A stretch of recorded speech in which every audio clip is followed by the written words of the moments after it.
A KSL Sports presentation. Game Night Live kicks off now.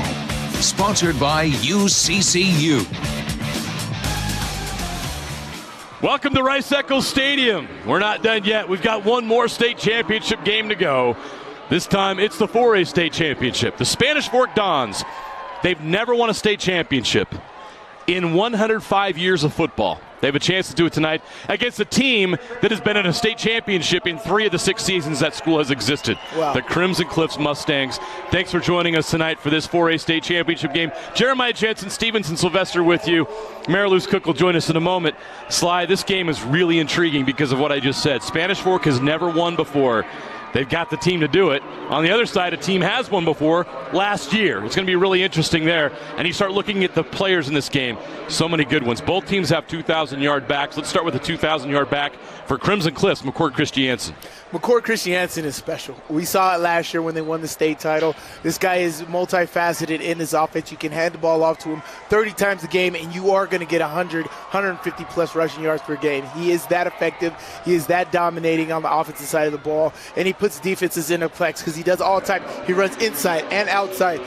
Game planning for this guy is absolutely hard. You know he's going to get the football, and there's nothing you can do about it. McCord Christiansen is a top-tier back in this league. There's no doubt about that. On the other side, their emotional leader, their yardage leader when it comes to passing has been Brock Jacobson. He's come up huge here against Park City in the semifinals and the win over Ridgeline, a big upset, and they're going to expect a lot from him here tonight. Yeah, Brock Jacobson is one of my favorite football players to have watched these last couple years. He does everything for this team, and it's not just catching the ball. It's not just playing defense. It's the blocking. It's, as you said, the emotional leadership, the verbal leadership, the vocal leader in that locker room. As we talked about, this entire year. All these guys grew up together. Down in Spanish Fork, it's a tight-knit group. These guys have known each other since grade school, and they are come to the culmination of this point. So in the 105 years that this school has been playing football, this is the first time that they've been able to fight for a state championship. And I don't think they've ever been primed and ready with the personnel like they are this year to win one. Before we continue our pregame coverage, let's take a break for the national anthem.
That brings the juice into the building as we get ready for this 4A state championship game.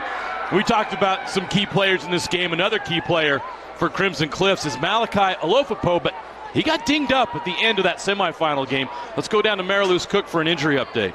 Yeah, JJ, like you mentioned, towards the end of that last game against Skyview, got a bit banged up, so we were a little bit concerned about that heading into this one, but I did confirm with one of their coaches that Malachi is available today, so know that that is going to be key for Crimson Cliffs, considering that he is one of their primary targets. Back to you guys. 59 catches, 1,218 yards, 16 touchdowns. We got our answer. He will play tonight. That's big for Crimson Cliffs. Championship game now, can't hold anything back. No, you cannot. And we still have more players with Spanish Fork to talk about because they're just loaded with talent. They got the best overall college prospect in the state in Aaron Dunn, number 79, the offensive tackle. Committed to Utah, then flipped, now is committed to USC. But that's really a big, big deal for Spanish Fork to have a player of that caliber on the offensive and defensive lines. Spanish Fork enters the stadium. Crimson Cliffs takes the sideline. We also have to bring up the fact that we have two 2,000-yard rushers in this game. You mentioned already McCord Christiansen. 2,095 yards, 19 touchdowns. We have to talk about Caden Vesly. 2,429 yards, 27 touchdowns. Those are crazy numbers. And I believe he's moved up to 6th all-time in state history. Wow. For rushing yards in a season. Yes, 6th all-time. He has 27 rushing touchdowns. He has 13 consecutive 100-yard rushing games. Sly, if he gets one more, he will tie Jalen Warren of the Pittsburgh Steelers, who was a star at East High School, for the most consecutive 100-yard rushing games in a season. Of course, you got to play 14 games to do that. You got to get here to do that, and he did. So that's something to watch as well. McKay Smith's had a great season as quarterback for Spanish Fork. Very efficient, coming up on 3,000 yards, should pass that mark in this game. 208 completions, 305 attempts, 2,929 yards. He's completed 68% of his passes. He's averaging 225 yards per game, 16 yards per completion. Pretty impressive. 27 touchdowns, just 4 interceptions. So Spanish Fork has it all at the skill positions. They've got the best linemen in the state.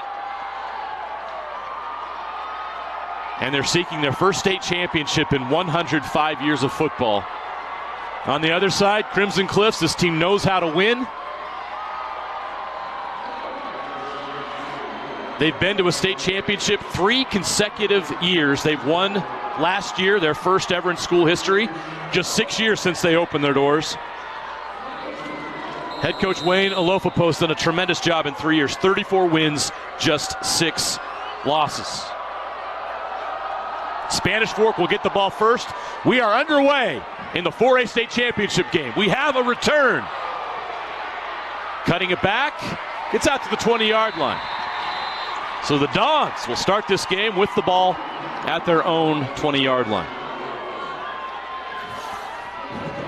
And we said, I think I've never seen Spanish Fork in this position to be able to take home a state championship. As far as, the way their team plays, they got the top player in the state, as you said, and big Aaron Dunn, who plays on both sides of the football, just like Spencer Fano did for Timpview.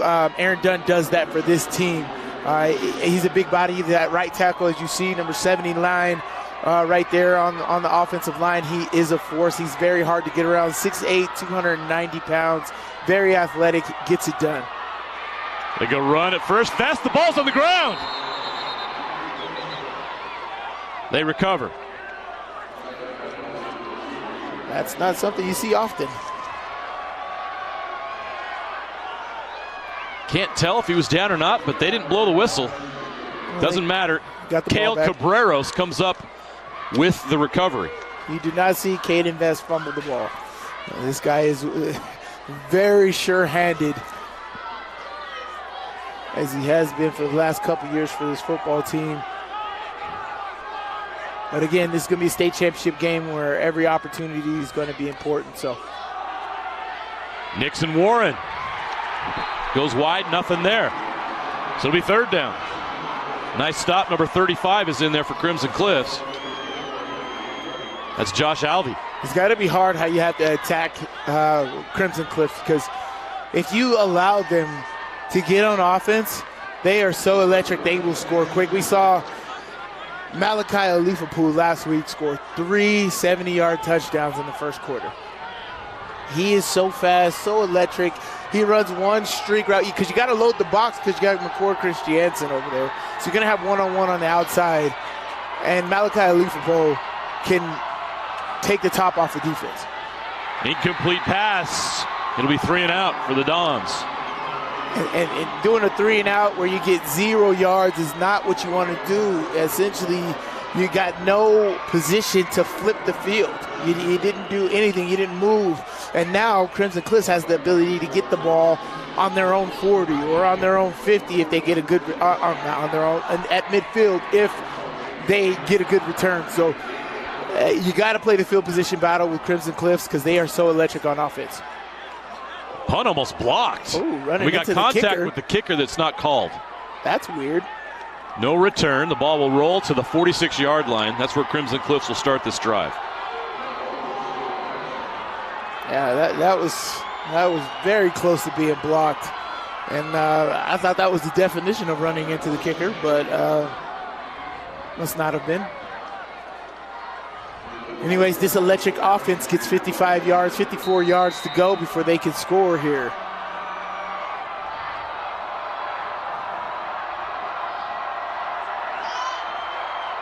Right to McCord Christiansen. A nice run on first down. Past midfield into Spanish Fork territory. Great run. All business down here. Great job by this offensive line. You get yards quickly. Look how they get on these guys. And hit it downhill, hit it quick, almost like a fullback dive. Again to Christiansen. Dunn comes over and takes him down. See, Aaron Dunn is just a bit bigger than everybody else out there. A man amongst boys. And he's been that size for 3 years. Yes. We saw him as a freshman and we were like, are you kidding me? Yeah, I think everybody else saw that too. I think he went to one camp and he got like 18 scholarships after that. Christiansen, first down.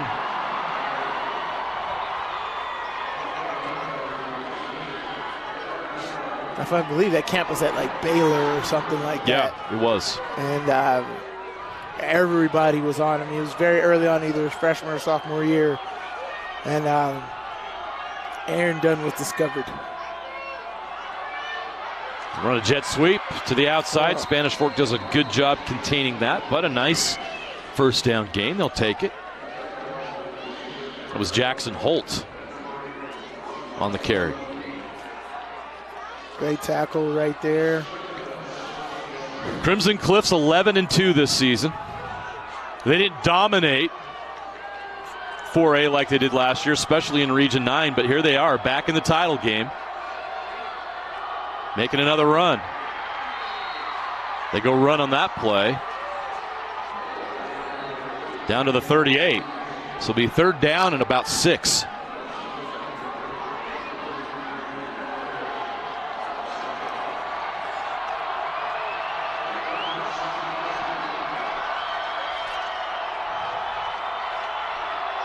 Ryder Sherritt is the quarterback. Takes a shot over the middle. Incomplete. Try to get that to Malachi Alifapu, and I think Brock Jacobson was taking that task tonight. Let me get over top. You're not going to stop him completely, but you can definitely affect him in a lot of ways, double teaming him and giving him no room to operate right there. So great job by the Spanish Fork defense at getting this 3 and out here. Their offense will show up, but they are known to pooch punt it as well. Try to get you to jump off sides.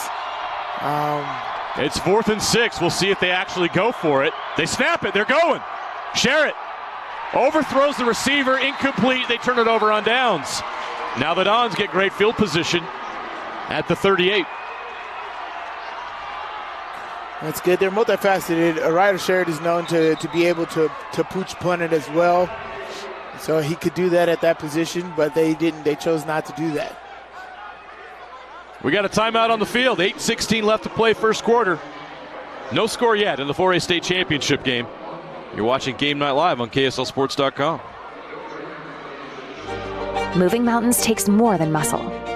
It takes commitment through the comfortable, the uncomfortable, the starts, the stops, the sunny days, the stormy days. Here at Salt Lake Running Company, rain or shine, we've got you. We are here to help you keep moving forward. Locally owned, locally operated since 1995, SLRC offers free custom shoe fittings, rewards, training groups, races, free events, seminars, and clinics. Visit us in store or online today at slrc.com. Your car carries you and those you love through the days and years. It deserves the best care you can give it. At Burt Brothers, we can help with that. We've been doing it better than anyone else since 1991, and we'll keep doing it to get you through all the important moments on life's roads. Because cars are more than how we get from here to there, they're how we get from there to here. Find your nearest store and discover special offers at burtbrothers.com.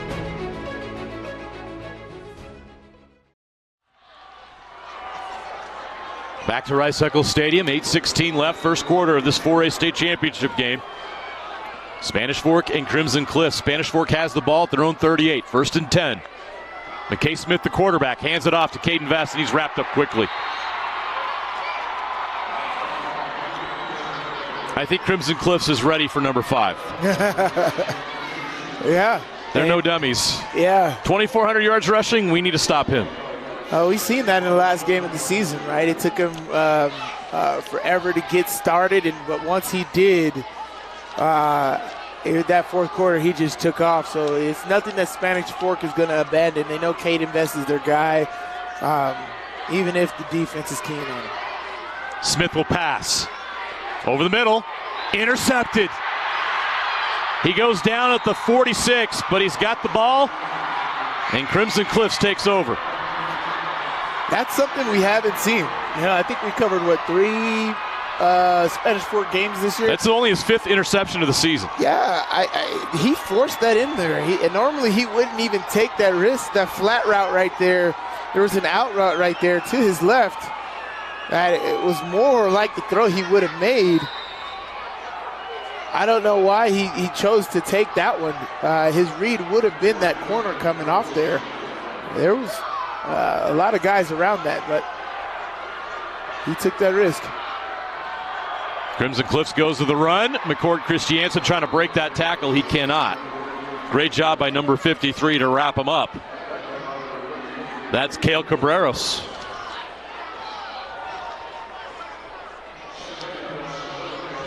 Second and 7 from the 48.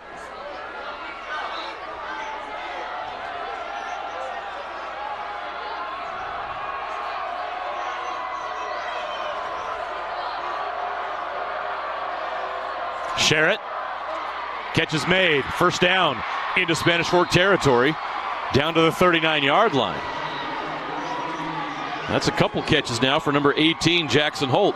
I should say a catch and a jet sweep.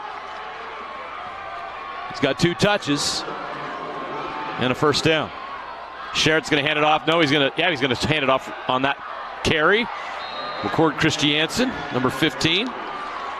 Again, Spanish Fork, no dummies. They know that McCord Christiansen is one of the best running backs in the state. They're going to try to keep him under wraps. How often do you see 2 2,000-yard backs going head-to-head in a game, in a championship game? Pretty impressive. I know, but if there was ever a game you'd see them in, it's most likely the state championship. All the way down inside the 5. A big play for Crimson Cliffs, and I've just said his name a couple of times. I'll say it again. Jackson Holt from the 38 all the way down to the 3-yard line. It's a 35-yard gain, and Crimson Cliffs is in the red zone. Great job, great decision by Ryder Sherrod right there. Now, Christiansen just short. There'll be a second down.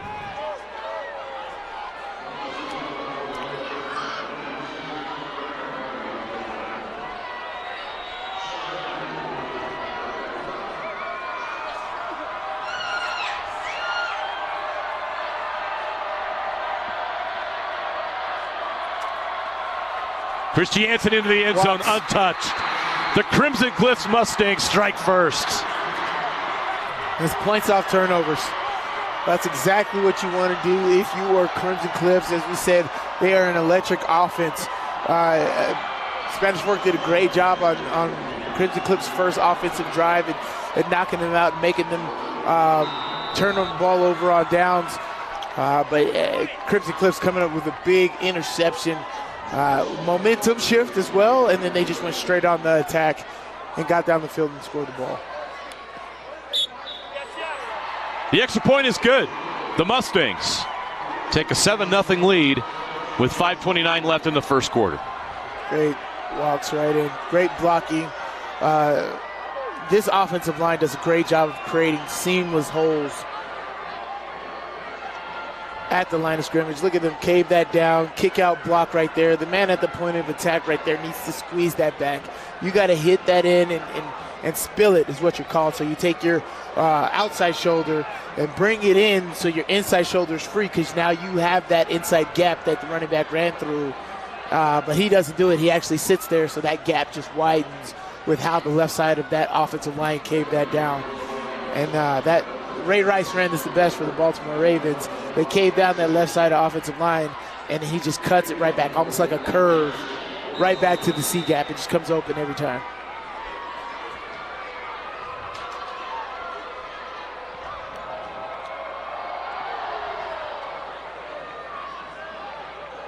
That goes out of bounds. Spanish Fork will get the ball at the 35-yard line to start this next drive.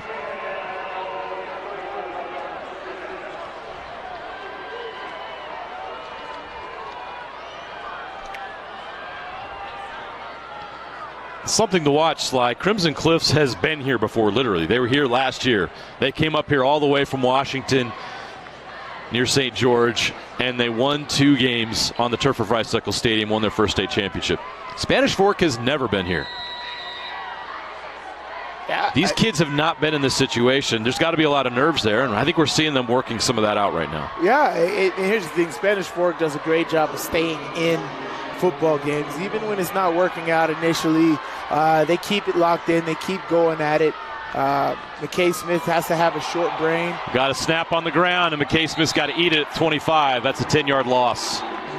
Like I just said, the nerves seem to be apparent with this group. Oh, yes, for sure. Things you don't see all season. As you said, like they had mechanics the way they looked last week. That's a low snap. And you had to give up 9 yards. That is not how you want to start this football game offensively. They don't want to get too far behind because Crimson Cliffs is a good team. Once they get a lead, they know how to pile it on. And so if they can get a couple stops on defense and get a quick 14 to 21 point lead in a football game, that's when they're at their best. They pick up the blitz. Smith looking downfield, still looking. Now he's going to run. He's going to get back to the original line of scrimmage. It'll be 3rd down and 10. Smart move by Smith. You know, I talked about the lack of experience. Like this program in 105 years, Sly, has only been to 1 state championship game. It's not like they've been to like a dozen and lost. They've only been to 1 other game. It was in 2012. They lost to Dixie. So this is a program trying to break new ground. Everybody will say, oh, Spanish Fork's a baseball school. Well, they're trying to become a football school. And Coach Smith's done a great job building this program into just that. Over the top, it's not there. He's looking for Nixon Warren, and you're going to get a flag. There's a reason he's not there.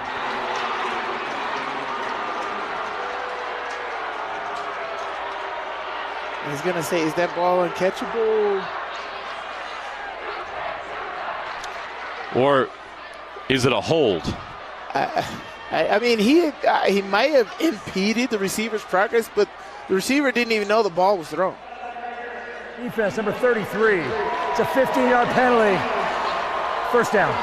Yeah. That's the boost that Spanish Fork needed. Yes. Coach Alofopo really there doesn't like it. What a job that Coach Wayne Alofopo has done in 3 years at Crimson Cliffs. 34-6 overall record in a state championship. 3rd straight state championship appearance for Crimson Cliffs. Direct snap. They get Brock Jacobson involved in it.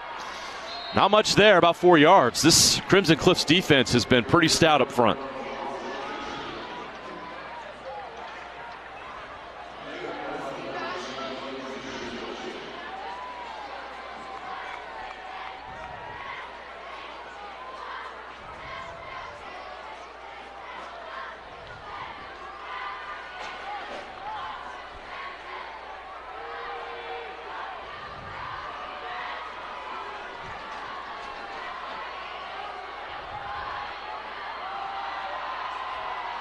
Smith will hand it off. Vest, room to run, fighting his way forward, but he ran out of room. Goes out on the sideline, 3 yards short of the marker. He gets to the 44-yard line of Crimson Cliffs. Spanish Fork in Crimson Cliffs territory.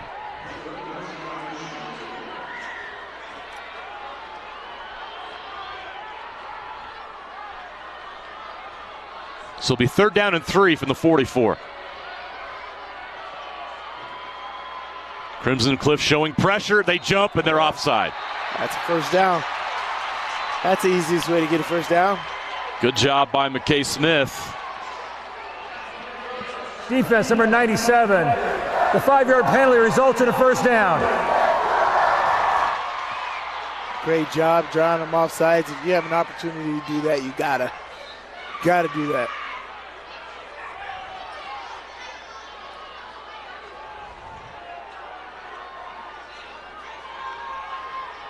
So a new set of downs for the Dons at the Crimson Cliffs 39-yard line.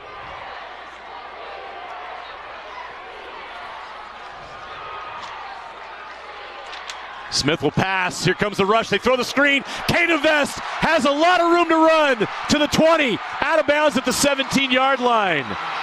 The Dons are in the red zone. Nice when you have Aaron Dunn as your lead blocker. Great play Look at setup. this. Great timing. Caden Vest with a lot of speed in the open field. And he's got Goliath as his fullback here. That's nice. Great job now in the red zone. Let's see how they attack it. They're on the attack right now. Number 79, Aaron Dunn, 6'8", 290. Not your typical high school football player, that's for sure. But we've seen some great offensive linemen today.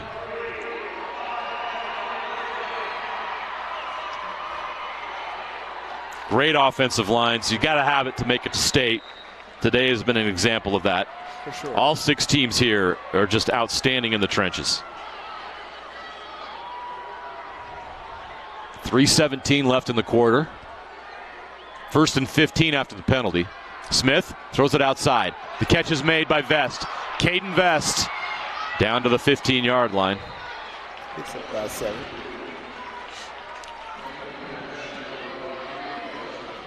Good throw, good catch, way to turn upfield, get as much yards as you can there. They haven't had any luck with Vest in between the tackles. Maybe getting him on the outside is going to help change that. And that's not like your sweep runs, right? That's lead plays, screens. That was right there as a designed flare screen right there from the running back. The running back flares out to the open side of the field, and those receivers start blocking because the ball is behind the line of scrimmage. Smith looking in the end zone, takes a shot. Caught! Touchdown! Oh, he dropped it. Oh, great play on defense. Did he get that ball out? Oh, my gosh. It was Nixon ripped Warren loose. Did he Nixon possess Warren's it? making the case that he caught it and then fumbled it, but they're going to say incomplete. Let's see here. Did he? Yeah, does he control it? He got 2 feet down. Now Watch give this here. credit to Tyler Gibb. Tyler Gibb came over the top and smacked the ball loose. They're calling it an incomplete pass. He got 3 feet down. He was controlled like this before he got knocked out. That's a touchdown. But, hey, it's very close, and those guys down there have to look at it in real time. That's hard, but that on replay is a touchdown. They got to keep chopping wood. 3rd and 8 from the 15. And another stop and play. This is a timeout by Crimson Cliffs. Let's see this here. Watch this. He gets 3 feet down. Caught, 1, 2, 3, brought it in. and then hit it out. I mean, the officials don't have the benefit of replay. They got to call that in real time. that's a touchdown. They called incomplete. He did not secure the ball to his body. But he didn't have to. It was Right. all hands. Right. I say that because make it 3 feet at to full football speed, perhaps the referee saw that the ball wasn't brought tucked in, away. so he deemed it He caught it like this. a pass breakup. I know. Yeah. I agree it's a touchdown, but I also want to defend the officials in real At real time. You can't tell. I'm calling it up here, Sly. I called it a touchdown because they thought he caught it, and then I saw the ball on the ground almost instantly. Yeah. So it's a tough one. It's a bang-bang. That's the kind of ones where you wish you had a replay, but this is high school football. We don't have that. So Spanish Fork's got to move on. We'll see if that ends up being something we talk about in the fourth quarter. But for now, it's 3rd and 9 from the 15 once we resume play out of the timeout.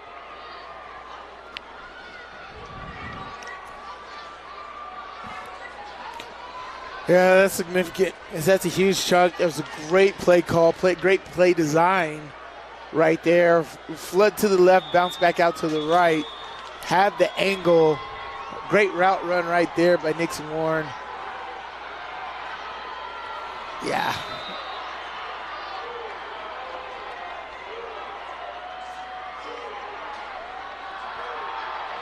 Smith, the catch is made by Brock Jacobson. He's still fighting, but he's going to go down. It ends up being just a 3-yard gain, even though Brock ran about 30. So decision time for Spanish Fork. And this is why it's decision time, is because, again, Crimson Cliffs is so dangerous. If you're not point for point with them, you're way behind, and they're getting this play in late now. I think Spanish Fork's going to end up having to take a timeout. It's already almost 10 seconds on the play clock.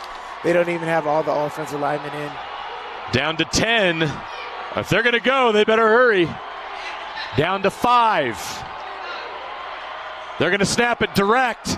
They look to throw it, and he's still looking to throw it. Now he's going to run. Can he get to the sticks? He's fighting. Tough. He's short. And Spanish Fork turns the ball over on downs. Crimson Cliffs, how about that defense? Yeah. They've done it again. We talk about how electric their offense is, but, electric offenses always are complemented by great defenses, right? They are able to be electric because they get the ball so often and their opponents are so far away. This defense is absolutely amazing, and it's led by their linebacker, who I think is one of the toughest linebackers in the state, McKay Wright. He does a lot of great things. I remember the state championship last year. He made so many plays to get them to the state championship, and he's doing it again. He was a part of that play right there. But this Crimson Cliffs defense, interception on the other drive that led to points, and now a big 4th down and goal, staying on your P's and Q's on a potential pop pass right there.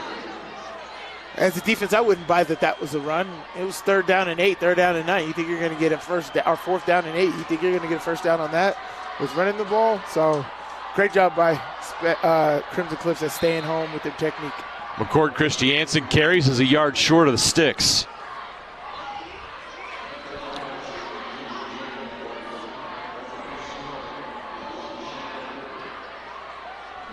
Third down and 1 from the 19. Under 2 minutes left in the first quarter. Sherritt, handoff. Christiansen, short.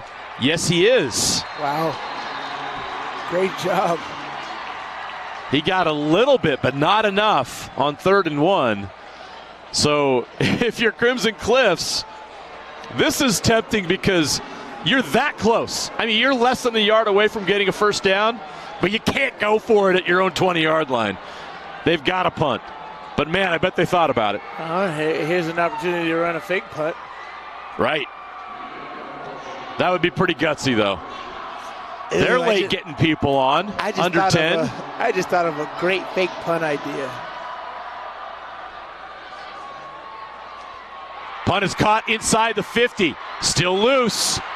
Bouncing to the outside, trying to get to the edge. Brock Jacobson finally taken down at the 43-yard line of Crimson Cliff. So Spanish Fork, despite turning it over on downs, gets the ball right back with the 3 and out. Still 38 seconds left in this first quarter. They'll have great field position.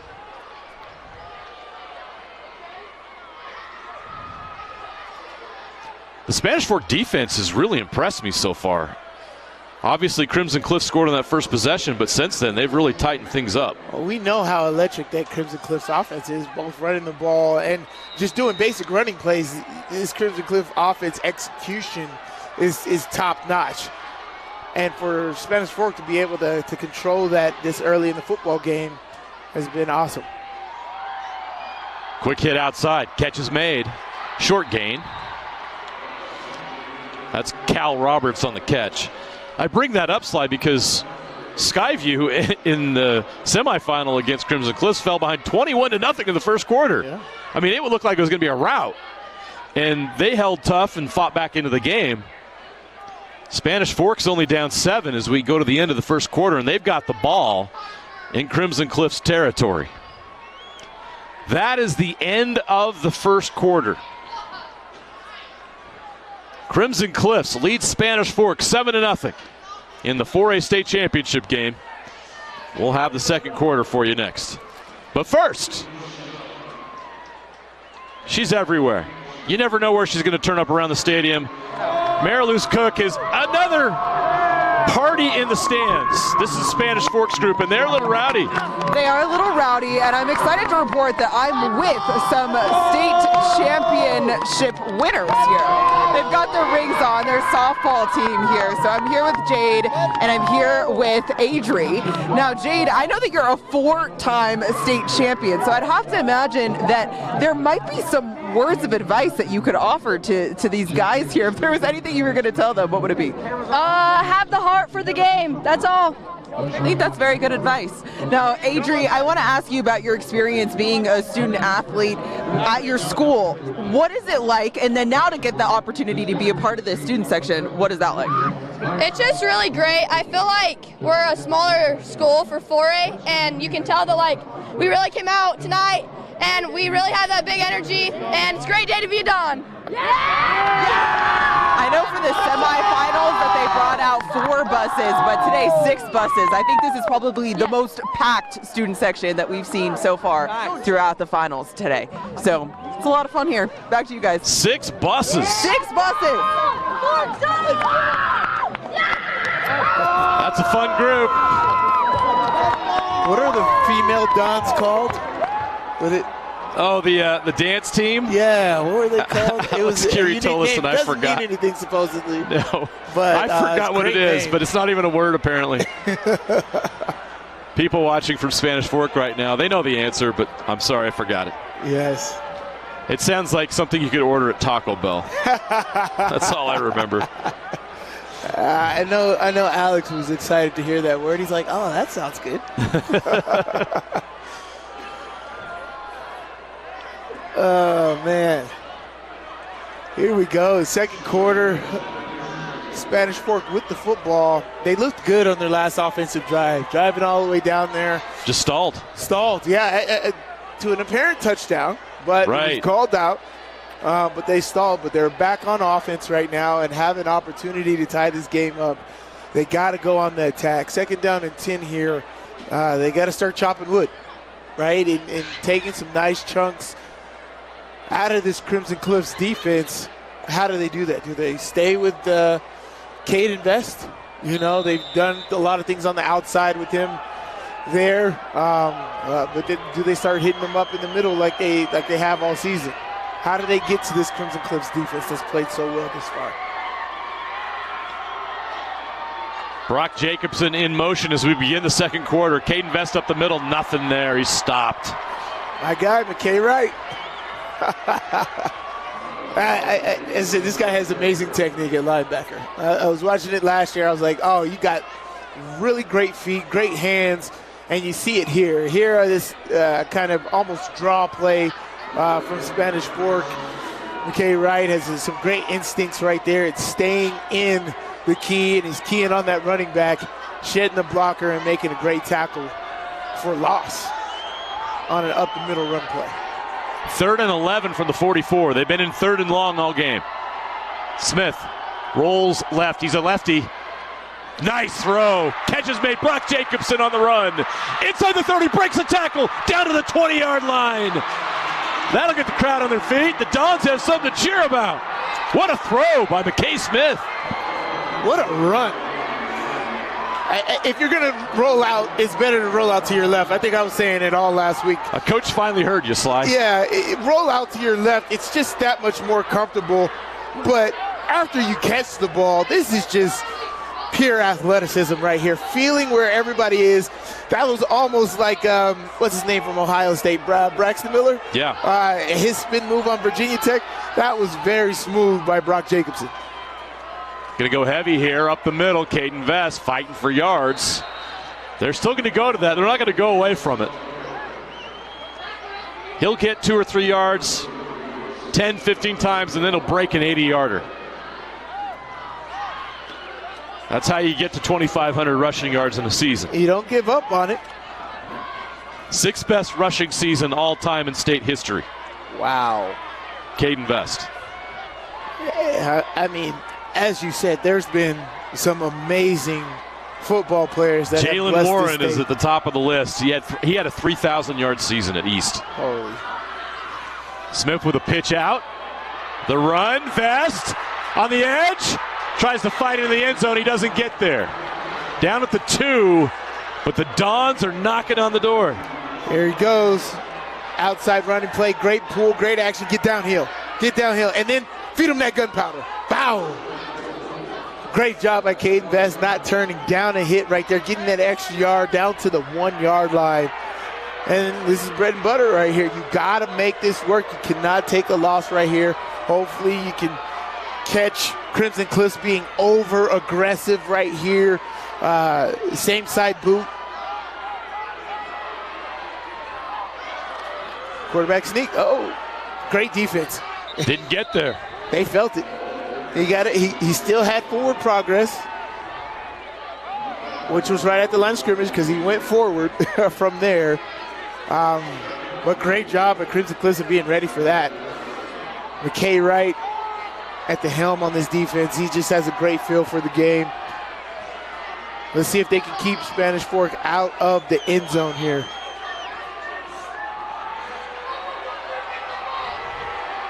Spanish Fork brings in a fullback.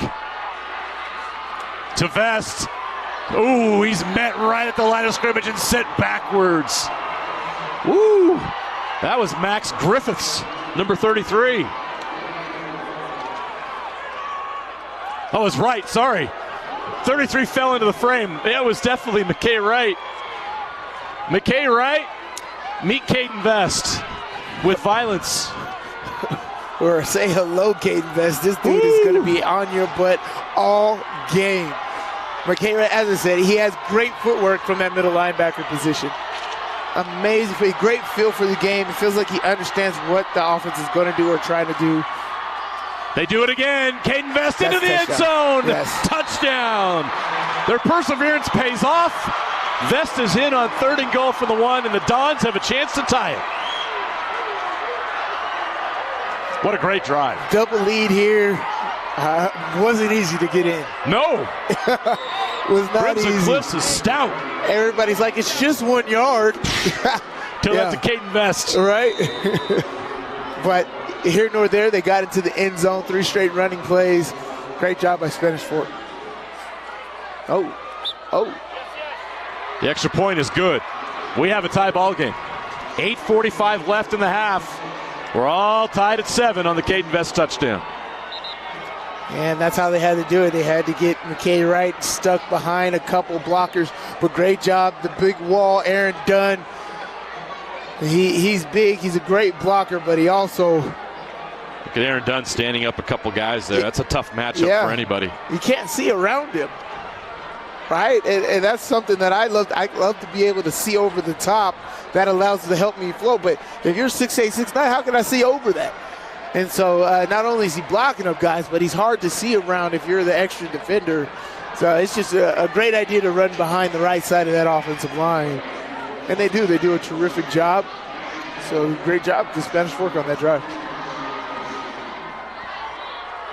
Just like that, ball game tied.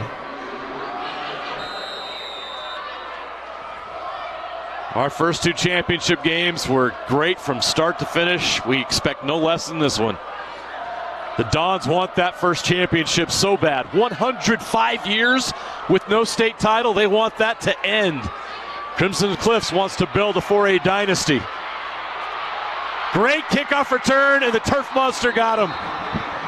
Not before he's out past the 35-yard line.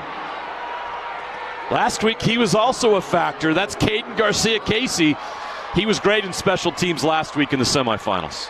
Yes, he was. You get big runs like that, regular runs, that's better than the ball going out of bounds. You just make that happen right there. So with 8:38 left in the half, Crimson Cliff starts this drive at their own 38-yard line. And they start it with a false start. That'll move them back 5 yards.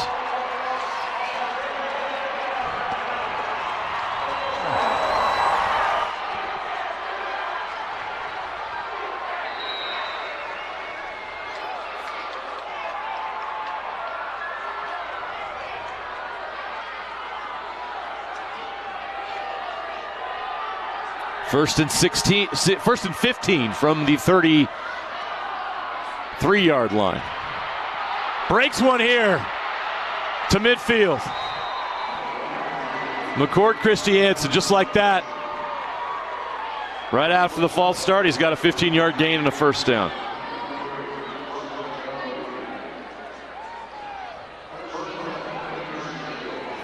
That offensive line is off to a great start tonight. Yeah, they are. I mean, you got the 5-yard false start and didn't bother you at all. Great job right there. Oh.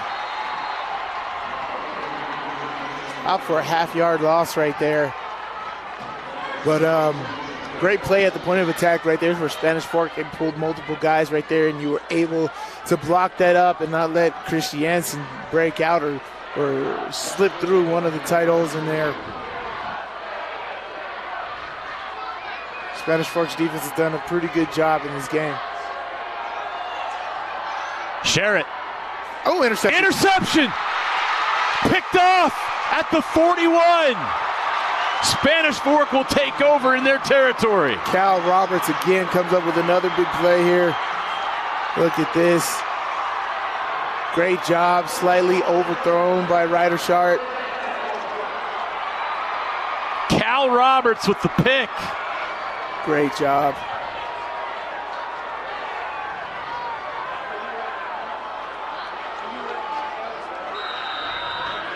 Sherritt would like to have that back. Yes, he would. I'm not sure if Maddox and Leafapole run the round route, but I don't believe so. Was there confusion on the route? I'm not sure if he was supposed to come in or. If he did, that would have been a crowded area. They would have had multiple people there, so I'm not sure if Sherritt just overthrew that or not. First and 10, the end around. Brock Jacobson cuts it up. Past midfield, near the marker. Gain of 9. He's a yard short of a first down. He's right at midfield. So they execute this pretty well. Yes, they do. Watch him come straight downhill to get those extra yards, too. Set up those blocks, cut right inside. And the way he's using his blocks is making sure that they don't get a holding call. So he understands where they're blocking and helps his blockers out. That's a great runner right there. McKay Wright with another tackle. He's racking them up. He'll do that. He's a 15-20 tackle a game type guy. He's all over the place. 7 minutes left in the half. It's 2nd and 1. McKay Smith steps in the pocket and throws. Wide open, catch is made. Steps out of bounds. Another first down for Spanish Fork. Caught by number 8, Bronson Kalauli.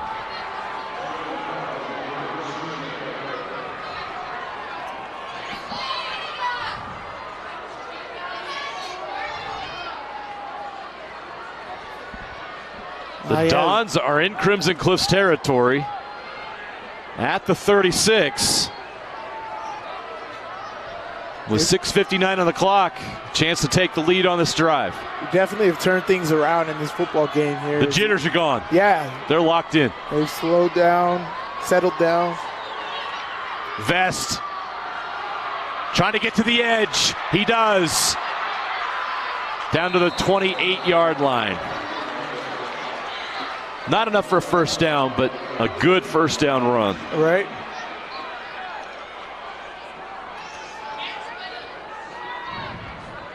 And speed to the outside. That's great. That's real speed when you have the play locked up as far as responsibilities, closed on defense, and he's just able to out-athlete you, right? That speed. There's nothing you can do about that.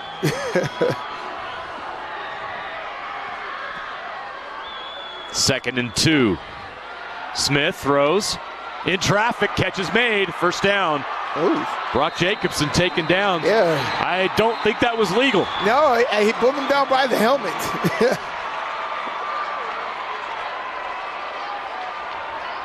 That's not what you want to do there.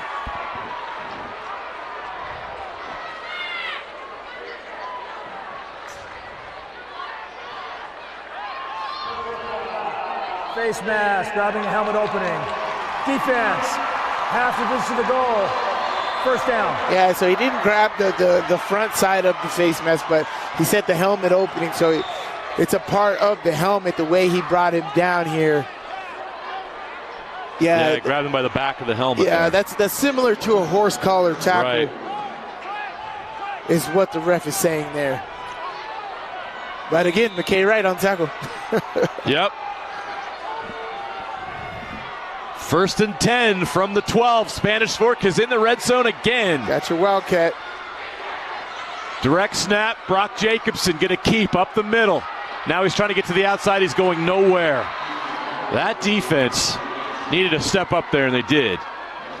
A group of Crimson Cliffs defensive players read that correctly. Yes, they did. And and for me, this is very hard to coach. I know Brock Jacobson is your guy. He is never tired, right? Yeah, I'm trying to remember a play where he's off the field, but he just had that big passing play.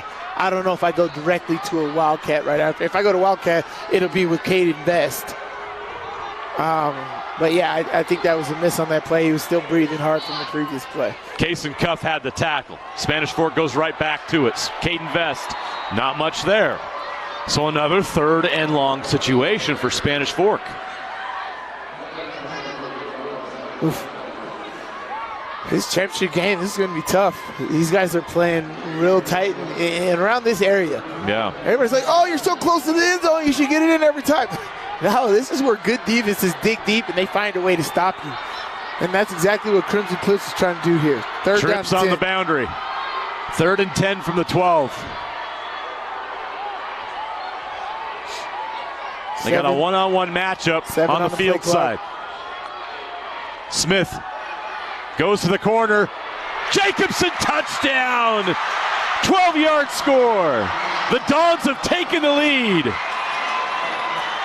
What a great read by McKay Smith. Right. Put it right where it had to be.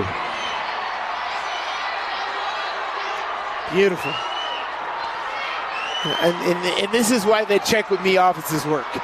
Right? They have a formation, and there's 4 or 5 plays you can run out of that formation. And they took advantage of that, right? And normally you don't do things like that to the short side of the field. But the screen and go concept, the extra point is good. It makes that work. You send a guy long, you send a guy short, you send the other guy on the inside that's still spacing. The short pump fake gave him the edge enough to make that throw. That's a McKay Smith throw. Very nice, very smooth, right in the pocket. Exactly how you want to do it. That's an amazing throw and amazing catch. That's the screen and go concept right there. Beautifully ran, beautifully executed. And as you said, that becomes a threat simply because Brock Jacobson is Mr. Everything, right? He does everything. And the way that he blocks, you have to respect him that this is really a screen pass. As far as like if somebody else is doing it, you're like, this guy's not going to block. But if if Jacobson is doing it, if Brock Jacobson is doing it, you know he does block on those screen plays. So just taking advantage of the talented personnel on this offense. Great play calling and screaming by Coach Spanish Smith. Fork takes a 14-7 lead over Crimson Cliffs in this 4A state championship game.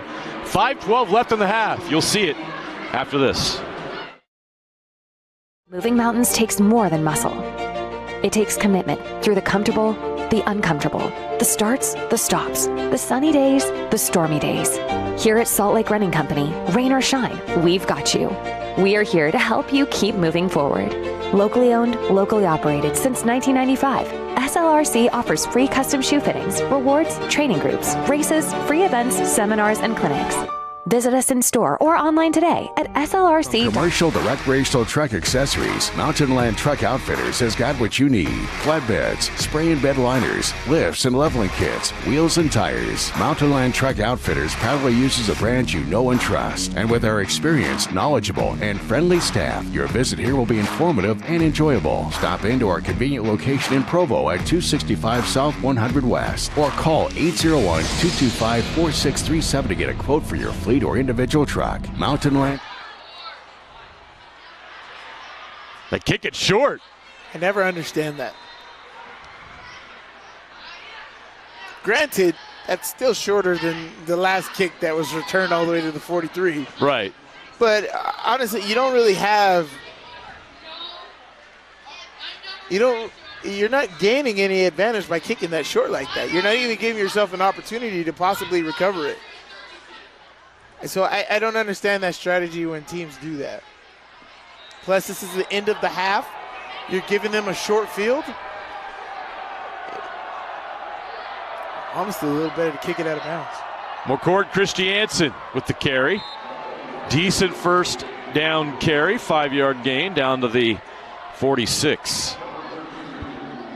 It's officially a 4-yard gain. Going tempo. Crimson Cliffs, under 5 minutes to play in the half. Sherritt, quick hit, first down. Jacobson trying to pull him back, but he'll get forward progress. Down to the 46-yard line of Spanish Fork. The Mustangs are in Spanish Fork territory. And here they go again. Tempo. They're trying to get Spanish Fork on their heels, and so far it's working. And now Spanish Fork's going to take a timeout. That's a pretty smart timeout by Dustin Smith. They have plenty to use. They've got 3 of them. This group needs to catch their breath.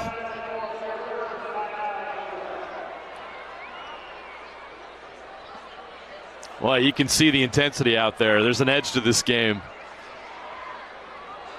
See it in the coaches and the players. They want this so bad. I just said the emotion trickles down from the top. Yeah. Right? The coaches at this stage of professionalism, the emotions of the game, the care, that has to be radiated through the coaching staff down to the players. So they determine, or I wouldn't say they determine, but they help these kids understand what they should be feeling right now. And so whether you're supposed to be calm, in control, ultra focused, ramp things up, that trickles down from the coaching staff. And yes, you got a school that's never won it and a school that's trying to stay on top. Go to the flat. That's a big gain of more. Guess who? It's not Malachi, but it isn't a Olofupo. Maddox Olofupo takes it to the house. What a play. Simple throw in the flat, and he turns it into a big play. Great job by Crimson Cliffs, and we're an extra point away from being tied. Just like we've talked about it, this Crimson Cliffs offense, extremely versatile.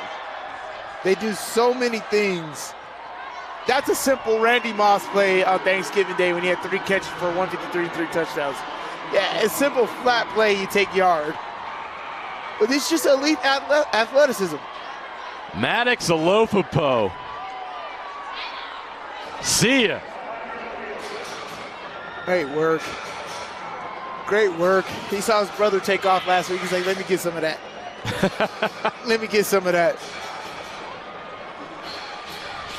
Maddox and Lofapo, great job. Maddox and Malachi, both senior receivers. Are they twins or did somebody get held back? It's a fair question when it comes to high school football. 4:16 left to play in the half. We're all tied up at 14 in this 4A state championship game. We'll be right back. Moving mountains takes more than muscle. It takes commitment through the comfortable, the uncomfortable, the starts, the stops, the sunny days, the stormy days. Here at Salt Lake Running Company, rain or shine, we've got you. We are here to help you keep moving forward. Locally owned, locally operated since 1995. SLRC offers free custom shoe fittings, rewards, training groups, races, free events, seminars, and clinics. Visit us in store or online today at slrc.com. At UCCU, we've learned that people prefer more. And not just more, but a lot more. That's why UCCU created Elevated Checking. Elevated provides everything you'd expect from the best checking account anywhere and more. A lot more. Like loan discounts, overdraft forgiveness, and free ATMs nationwide. Just visit uccu.com and elevate your checking.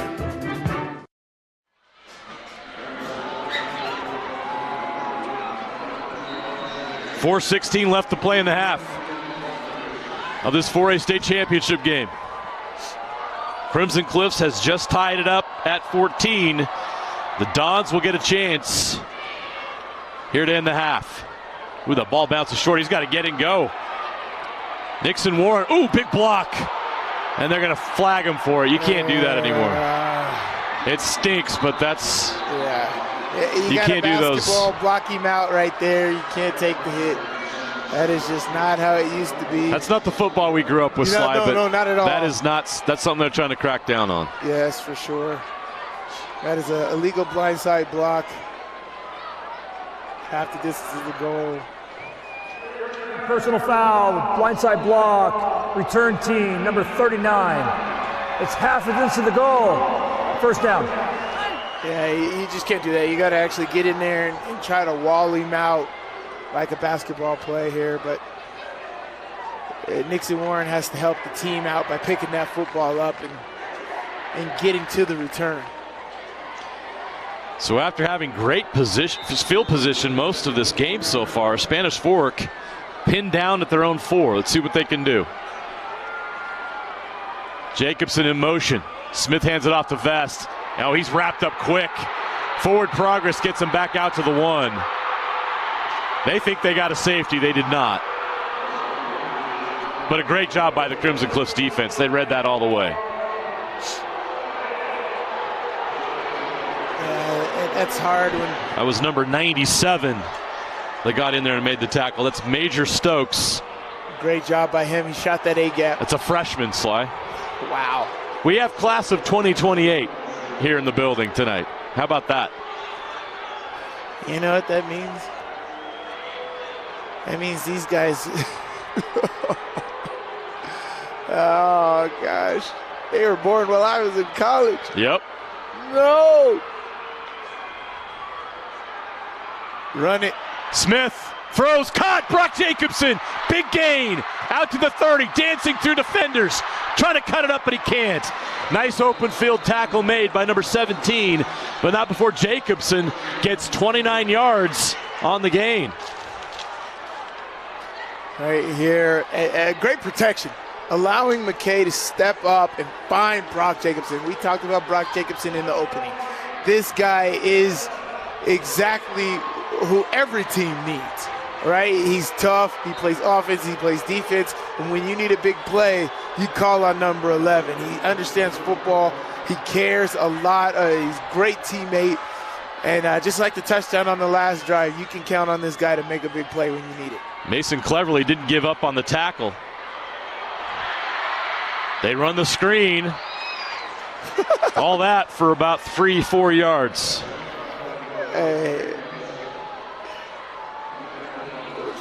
I'm telling you. This guy, McKay Wright, he's special. He's a senior this year, too. I hope he's got some football offers because watching him play football is awesome. He is all over the place.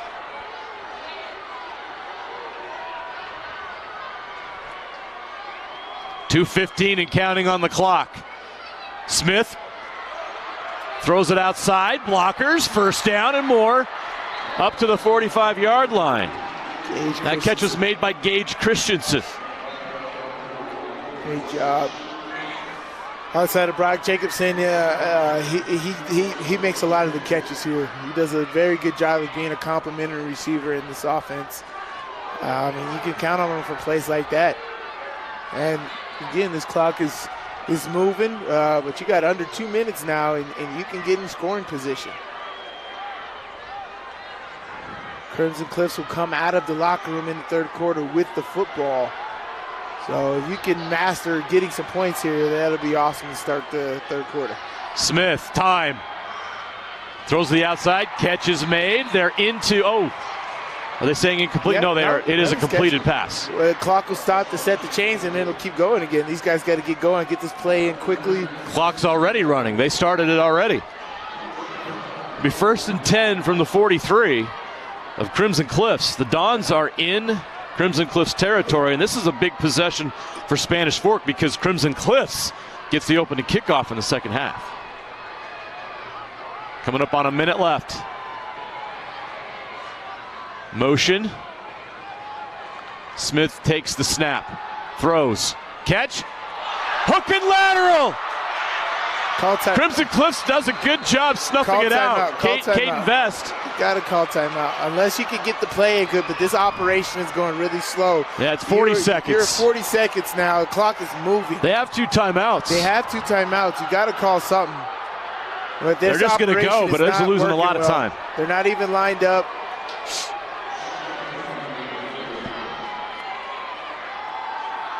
Smith takes a shot over the top. That's a catch, out of bounds. Out of bounds at the 3. Brock Jacobson. Oh no, that's Nixon Warren, that's a catch. That's a catch. Did he get out of bounds though? You call him down at the 2 or at the 1? Great job by Nixon Warren. Wow, right it's there. a catch at the 1-yard line.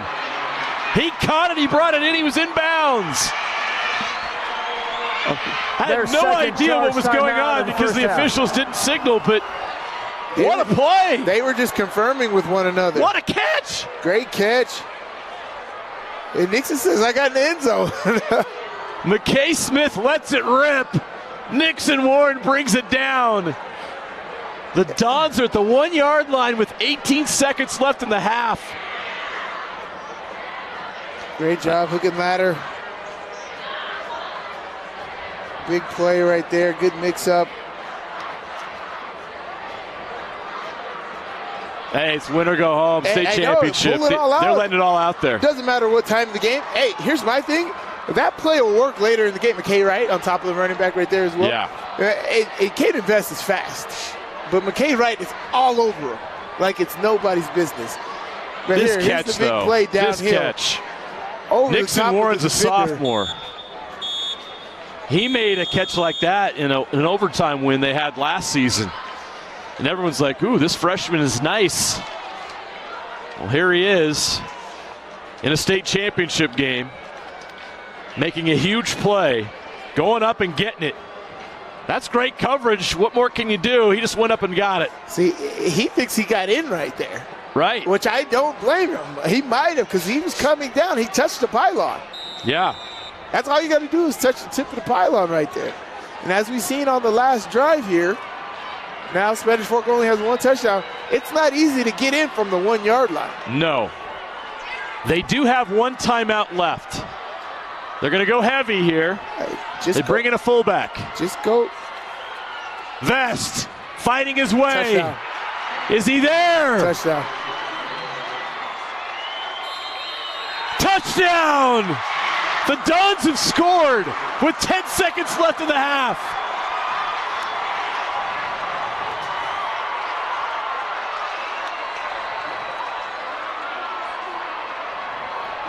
Great execution.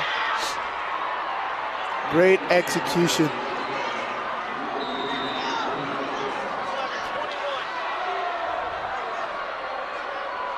What a half of football this has been. The extra point for the 7-point lead. It's good.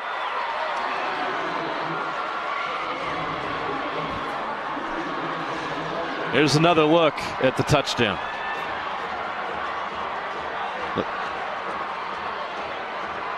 It's a lot of beef up front. Yeah. It was close, but he got over. Yeah, a lot of pancakes down there at that line of scrimmage.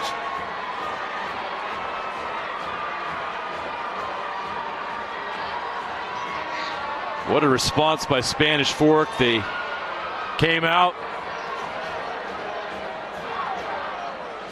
a little, I'm not even sure how to describe how they came out, Sly. It just wasn't sharp.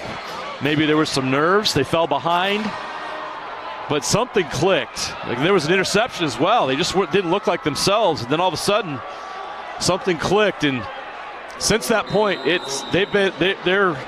on a 21-7 run. I think, as you said, it's pre-game jitters, right? These pre-game jitters, they happen, but can you control it? You know, I think you got to credit Spanish Fork's defense for not having those same jitters. Perfect kicks. Great kick. Now go cover it. You take time off the clock. That's Alofapo, who already has a touchdown tonight, taken down at the 29-yard line. Yeah, that's a great kick right there. And now Crimson Cliffs will only have opportunity for one play here. Yeah, they'll most likely run it to Christian. They get the kickoff to start the second half. They'll probably take a knee. But you never know. I mean, you got a good old line. You run the football. You take every opportunity to get McCord Christiansen some statistics, and I'll get him more on top of those 2,000 yards.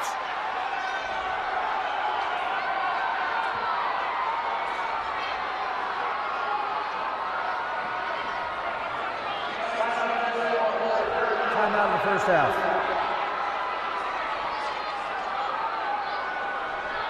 What just happened? Somebody took a timeout. Isn't that 4 seconds left? Okay. Ugh.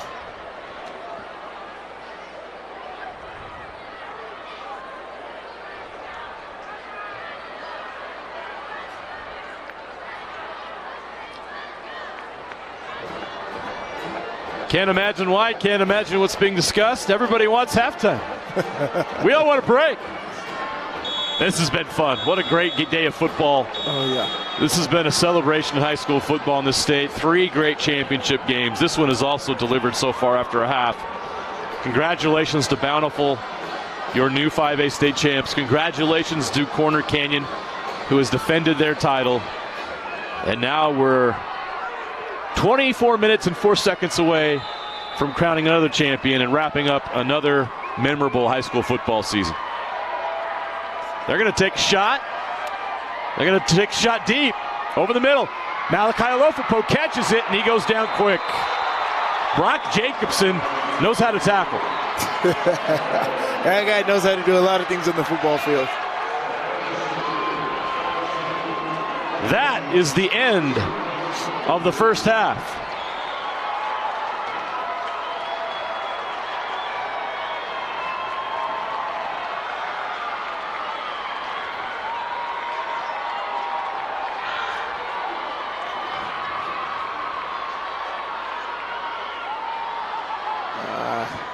That's good. We saw a lot from both teams in that first half. Again, just like the last game, this game is far from over. I think Lone Peak was up 21-14 on Corner Canyon, at halftime. And again, the message needs to be: don't get complacent. You haven't won anything yet. Keep pouring it on them and making that happen. But this is it's been you can't put your finger on it type game. Let's go down to Mary Lou's Cook, who's standing by with head coach of the Spanish Fork Dons, Dustin Smith. Some back and forth in a big play there to end the first half. What is your assessment of Spanish Fork's performance to this point? Actually, we're not playing great.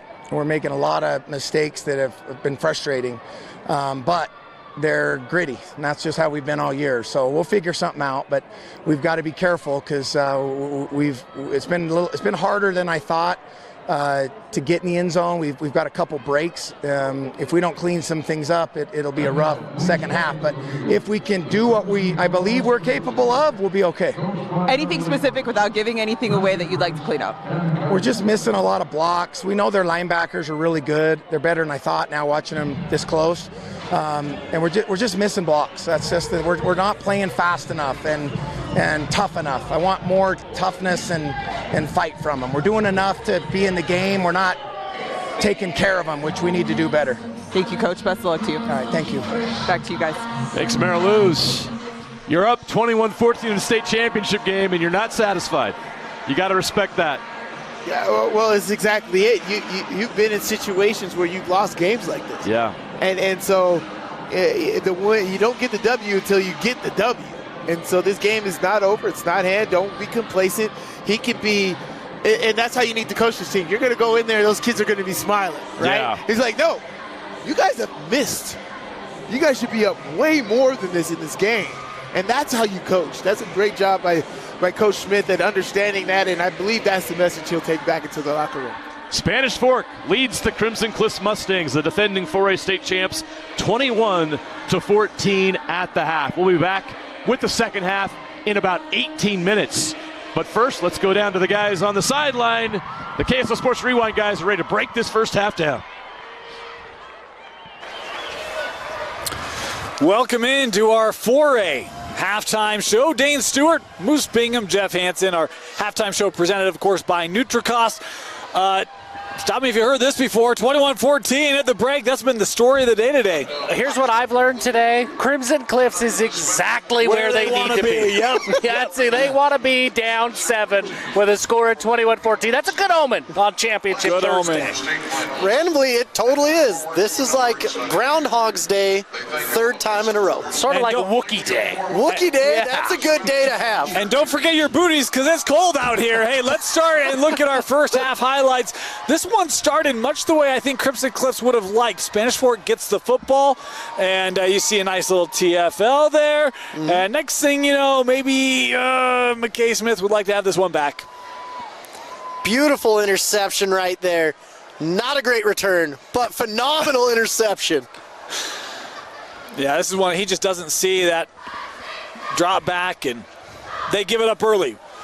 But so Crimson Cliffs gets the ball. They have an opportunity, and right off that turnover, Jeff, that offense did not waste a lot of time. No, they did not. I think that Crimson Cliffs, they came out and they had a big punch early with the turnover, with the big long pass play, and then the touchdown. Crimson came out, and you could tell that they've been here before. I'm really impressed with the way that Spanish took the punch, they took the right hook, and they responded really well. But right here at this point, it was all Crimson. It was Spanish Fork. Kind of felt like they needed something. This certainly helps. The screen to Caden Vest. Yeah, Caden Vest, they do a great job. Coach Alder earlier in the day, he talks about the screen game. He talks about how they do things. And this play right here, I was like, it's a touchdown. And the defensive back pulled out the greatest Mutombo and said, no, no, no. How about his positioning? Like in no position to make that play, reaches around, gets it. Great job. This is a 4th down play. Jacobson couldn't quite get there. Crimson got the stop. Big stop for that Crimson defense. That pass breakup's one of the best pass breakups you'll ever see. Then a 4th down stop. I felt like a huge moment for Crimson. The Spanish Fork wouldn't give in. They've moved the ball actually extremely well. And how about the accuracy of Smith? He's had a couple of real pinpoint throws in this first half. Yeah, Smith has been waiting for this opportunity his whole life. Training with his dad, training with all of these phenomenal quarterbacks from Mark Brunel to Kurt Warner, and he's like, it's my time to shine, and he is shining brightly tonight. On the ground, Vest.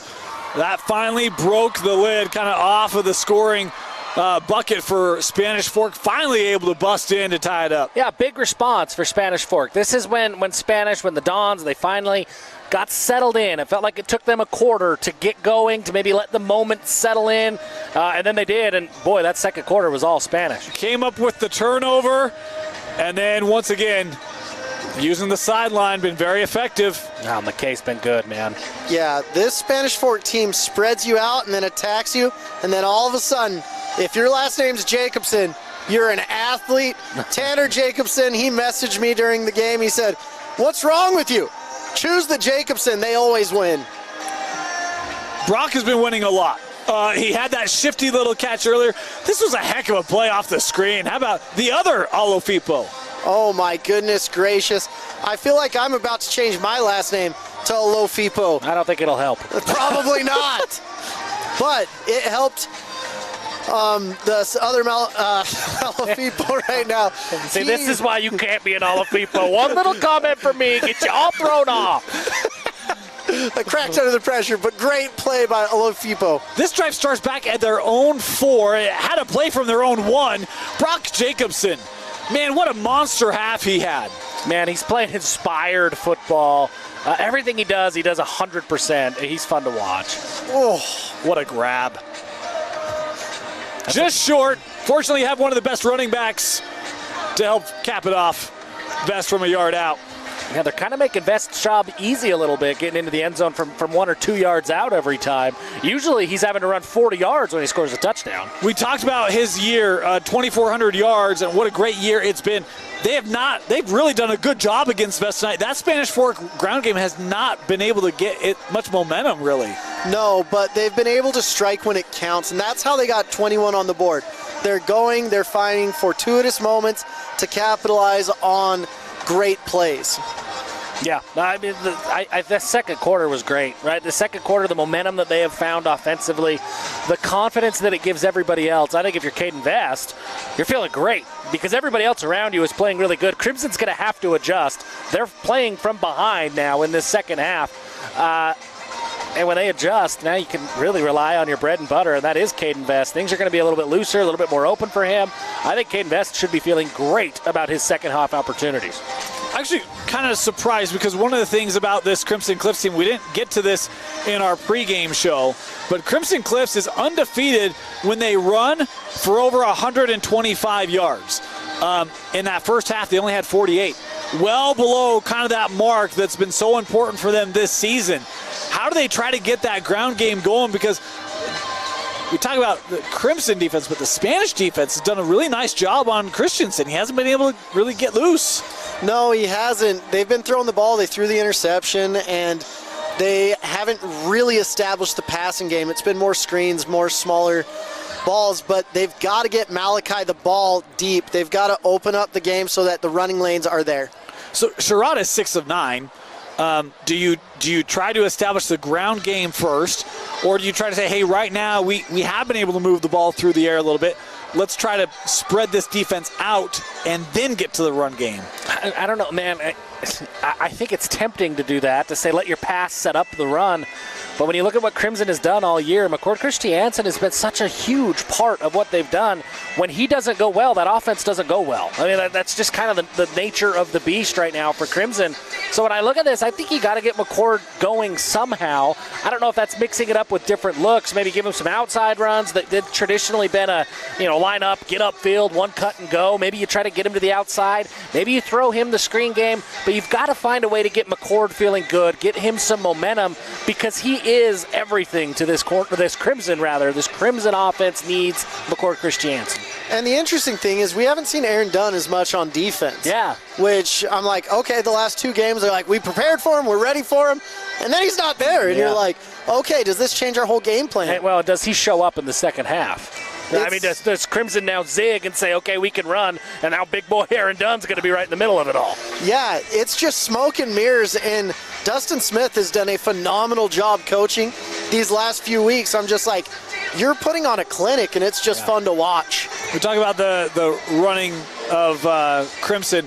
The Spanish Fork only ran for 41 yards. Caden Vest, 12 carries, 36 yards. So that, if my math is correct, it probably isn't. I think he's now tied with Ulu Tulatau in single-season rushing yards at the 24-65. Real quick on that, Dane. Yeah. just to really reemphasize how impressive that is, Ula did that in a triple option offense. In the same half that he ties Ula Tulatau, McKay Smith went for 3,000 yards passing on the year. I mean, this is not just a one-trick pony offense. They do everything at a high level. It's a great point, and it's where, when I was looking at this game, it's like, man, the versatility Spanish Fork has offensively has flown under the radar. You saw a couple Brock Jacobson highlights, 5 catches, 71 yards with a touchdown. He also had a big tackle to close out the half, and I don't mean like big, like avoid points. It wasn't a high chance scoring opportunity. I'm talking like boom, met the Crimson Cliffs player. Like 11 has been all over the field in this first half. Yeah. He absolutely has, and he's been the key to them. He won the game for him last week. He's doing so many amazing things, and he is the 2 to the 1-2 punch for Caden Vest, and he's doing it all. I've been very impressed with his play, with his demeanor on offense and defense. If he continues this run he's been having, I mean, we're looking at a possible 4A MVP playing on the field right now in 11. Could be. He doesn't get tired. No. I mean, that's what's so impressive with him is he's gone both ways. He never comes off the field. He did it all last week. There's been no hesitation. I mean, he is still going 1,000%, giving everything he's got, and everything he's got is a ton. He doesn't show any signs of slowing down after 6 quarters of just going crazy here at Rice-Eccles Stadium. I'm just expecting more in the second half. In our pregame, Coach Eric Alder of Skyview talked about how good this Spanish Fork offense was. It's dynamic. How about this first half for McKay Smith? 14 of 17, had the 1 interception, 183 yards with a touchdown. That's a multi-year starter. That is a kid who, you mentioned, thrown for over 3,000 yards. He has not turned the ball over very much this year at all. That was only his 5th interception in 15 games? Yeah. I mean, extremely efficient. You got to love the way that their senior quarterback is running this offense. Yeah, in high school, you go as far as your quarterback will take you most of the time, unless you're running a triple option. But with this, smart decision maker. His dad is a quarterback guru. He's been coaching guys like Jaron Hall. He has guys in the NFL. And his son is benefiting greatly from his dad's coaching. I think that what impressed me most about McKay in this first half was when Spanish needed somebody to calm them down. He was that guy, right? The running game hasn't got going like we're used to seeing from Spanish Fork. Crimson came out, threw a big right hook early. They had momentum. They turned him over. McKay Smith didn't get rattled. He didn't get, frazzled or anything like that. He just played his game. And I think that really is what settled down Spanish Fork's offense, and that's what enabled them to get going. The poise of that quarterback. You want fiery guys. You want Brock Jacobsons. You want that energy. But when you're down like that, you want somebody to calm you down so that you can get back to the execution, back to the X's and O's and the little things that got you to this point. And I think that's exactly what McKay Smith delivered. His poise was huge into that second quarter. The way this game started, I mean, if I'm a Spanish Fork fan, I'm like, I don't know, right? Like, couldn't get the ground game going. You had the early interception. This is one of his first throws. And it's just like, he just misses it, doesn't see it. It's like, okay, well, maybe last week was our best game of the year, and I guess we'll head home, right? But you talk about the bounce back, and one of the things I love, if you aren't familiar, go check out, especially for athletes. But part of the message they have is kind of looking beyond yourself, reaching beyond yourself, eyes up, do the work. And you talk about the preparation of that from an athletic standpoint. Look, do your preparation, eyes up, be cognizant of what's going on around you, and be a leader and lift others around you. You see a young man in McKay Smith doing just that, like, hey guys, that's my bad. We're good. We got a plan. We're going to go execute. We'll be fine. And the reality is, while they have 21 points, they could have had another 14 in this game. Yeah. Because the offense moved the ball well. The offense has moved the ball well. There was a critical play in the end zone where the ref said the running back gained more yards and got out of there with Spanish Fork, and that is a turning point, a 14-point swing. Yeah, they called progress on that. They called progress, and there's definitely an even match in this game, and that's what I love. If I'm Crimson Cliffs, I go to the locker room and say, hey, we can still win this game. If I'm Spanish Fork, I'm saying we can't take our foot off the pedal. We've seen too many teams do that. We've seen 2 in the last 2 games where they gave up a lead. We cannot do that. We're going to have to really attack, and then once again attack. Really interesting. A couple of notes from that first half. Time of possession, 15:50 to 8:11. 15-49 to 8-11. Advantage, Spanish Fork, dominating time of possession right now. And then you look at third down conversions. The Dons, 3 of 5. Crimson Cliffs, 1 of 3. It's been a big influence on the time of possession and on the successfulness of drives. Guys, coming out second half, Crimson gets the ball, I believe. Yep. How important is this opening drive? I think it's critical. If you want to really take advantage of the second half, you're going to have to drive down, get points. It doesn't matter if it's a field goal. It doesn't matter if it's a touchdown. You have to establish, hey, we're in this game, and we don't care that you have a lead. McCord, Christiansen, he's got to get going. That offensive line has got to play better. They've got to open up some run lanes. McCord will hit him. I mean, he's proven throughout his career he will find that lane. He will get to the gap. And the offensive line's got to play a little bit better. They got to step things up so that they can create those running lanes for their big-time running back. And the McCord's got to get going. That will open everything else up for Ryder Sheridan, this Crimson offense. But I think it starts early in the second half before the clock starts to get away from you. When it's still a one-possession game, get the running game going if you're Crimson Cliffs. That's the biggest thing for you, is establish the run up front. He's just so important to what they do offensively that I haven't seen Crimson. We haven't had to see Crimson win without McCord going crazy. I think McCord's got. I just think that's what they are. That's who they are. And when he's going, they're really, really good offensively. We haven't seen them have to do it without him going. I'll credit the defense on this. I don't know. Only 24 minutes of play. A lot of the highlights we saw, and if you watch our top 5 all year long, we've grown accustomed to seeing McCord, Christiansen bounce off guys, find a way out of a pile, and extend it yards after contact. They haven't been there. No. And Spanish. so, you look, credit Spanish. They're wrapping him up. They're bringing him down. They're not letting him extend plays and get extra yardage. That's probably a big piece on why he hasn't been able to get going. 48 yards. His longest carry is 16. He's averaging 3 yards a touch. So, very non-traditional game for Christiansen. Moose, your keys, or what are you looking at here in the second half? Honestly, it's whose defense is going to step up once again. I'm really impressed with Spanish Fork. They're playing such good team defense, but if Crimson Cliffs wants to win, you need either Major Stokes to do something. You need the linebackers to do something. You need to have Malachi go on defense, play corner again, and do something. And for the love of everything holy, have someone stick on Jacobson if you want to win this game and your Crimson Cliffs, because he's a problem. I'm not superstitious, Dane, but I am a little stitious. And right now, 21-14, my message to Spanish Fork, this is not great. We got to keep our foot on the gas. This is where we lose at Rice-Eccles Stadium on this Thursday. So I think Spanish Fork is in a great spot, obviously. They have the lead at halftime. But, if there's anything they should have learned from those first 2 games, this is far from not over. Safe. Wright had a heck of a half. You're going to love these numbers, Moose. 11 tackles for the linebacker for Crimson Cliffs. 3 TFLs. He's crazy. He's balled out tonight. He needs to continue that, right? Yeah. Can't let up in this one. 125. I think that's a big number for Crimson. I'm with you. They got to establish the run. 125. They are undefeated when they run for more than 125 yards, and they're 0-2 when they don't. So that's a big one. The other note, Spanish Fork, they are 1-2 when they allow more than 30 points. Right now, they're holding Crimson under that. Does Crimson Cliffs get to that magic number of 30? Or can this Spanish Fork defense, have you seen enough where you're like, I think their game plan is sound enough? Pending adjustments. I love the Spanish Fork game plan so far. I mean, I think they've done a great job. And then you mentioned the tackling. The tackling's been exceptional. And as long as you're a good tackling team, even if you give up some plays in front of you, you're going to be in a good spot.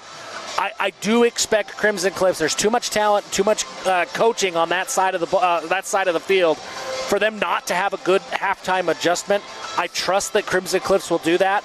I think that Spanish Fork, they've got more up their sleeve too. We haven't seen Aaron Dunn on defense. They got plenty of things they can go to. I don't know that 30. I don't know that they're safe yet. I think 30. Both teams probably get into the 30s. I think when you have an Andy Stokes offense, you never know what's coming at you. This dude has been a head coach multiple times. Right. He's not a head coach right now. He's happy about it. Yeah. And when you've got an offensive coordinator with that much experience, he's like, I've seen this all before. You threw some interesting wrinkles at me. Now I'm going to throw a wrinkle or two at you. Leader in tackles. There's 4 of them for Spanish Fork. Again, this is a team approach on this Spanish Fork defense. It's doing its job. Don's looking for their first state championship ever in football. Crimson Cliffs looking for back-to-back. Second half of the 4A state championship. We send it up to JJ and Sly on the call. Thanks for joining us on the 4A halftime show presented by NutriCost. Welcome back to Rice-Eccles Stadium. Jeremiah Jensen, Stevenson, Sylvester, Mariluz Cook with you for the second half of this 4A state championship game. Just 24 minutes left in the high school football season here in Utah. And I don't think these two teams here are going to disappoint us. No, not at all. Every halftime has been this type of score, this type of vibe going into it. So I'm expecting this second half to be electric. Let's go down to Mariluz Cook on the sideline right now. He's got Coach. Coach Alofapo, 1 half left to play here. What is your message to the team to start off the second half? Just got to get back to doing what we do, right? We believe in what we do. Our brand of football, we kind of came outside of ourselves a little bit, and we just wanted to go back, settle in, and do our jobs. Thank you, Coach. Good luck to you here. Thank you. Appreciate you. Back to you guys. Thanks, Mariluz. Okay, some quick stats, Sly, free to react to while we wait for the kickoff. You loved McKay right in the first half. How many tackles do you think he had? 9. More. Oh, he had more in double digits? More. 11? Yes. Oh, my gosh. 10 unassisted tackles. Yeah. 1 assisted. 10 unassisted tackles, 3 tackles for loss. So he's been a beast for Crimson Cliffs. Yes. The run game for both teams hasn't been the story. It's been the quarterbacks. McKay Smith, 14 of 17. He settled in after that interception, 183 yards and a touchdown. Brock Jacobson has 5 catches, 71 yards and a touchdown. And of course, Maddox Alofapo has 1 catch for 46 yards, but Jackson Holt had 59 yards receiving. Ryder Sherritt's been great, 6 of 9, not a lot of volume, but 135 yards with a 46-yard touchdown. So both teams have been able to throw the ball really well here in the first half, where I thought it was going to be the running backs that dominated the story. I mean, look at that, 14 of 17. That is really accurate. Yes. That is great, especially against this good Crimson Cliffs defense. So McKay Smith has been doing his thing. As you said, they got that pregame jitters, that state finals jitters. Uh-oh. That's a great kickoff return. He's been doing this all season.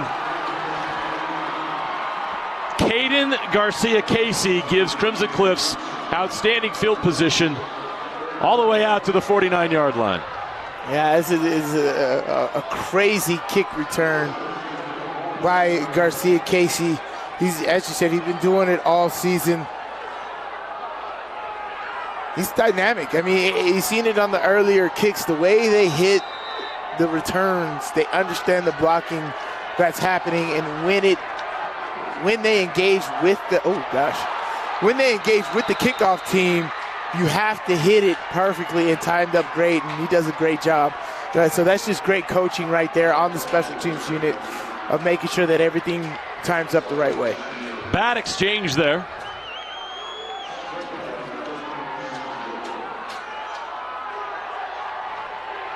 Ryder Sherritt falls on it, but then Jack Parsons falls on him, 6'5", 380. That's punishment. Alofapo with the catch, but he's not going anywhere. Christensen with the stop. So now it's 3rd and long. Both these teams come out with an edge.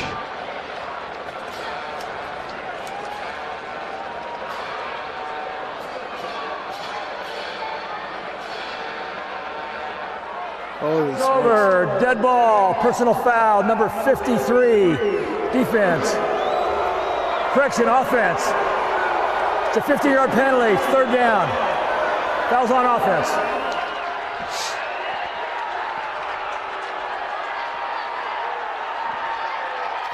Going in the wrong direction there. Not the start that Crimson Cliffs wanted.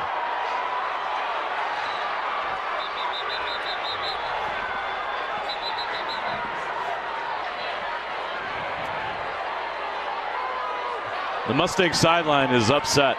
They don't like this at all, as you can imagine. 3rd and 30 is what the board says from the 29. That's correct. The kickoff, they got to the 49-yard line. They're now at the 29. And a whistle blows again.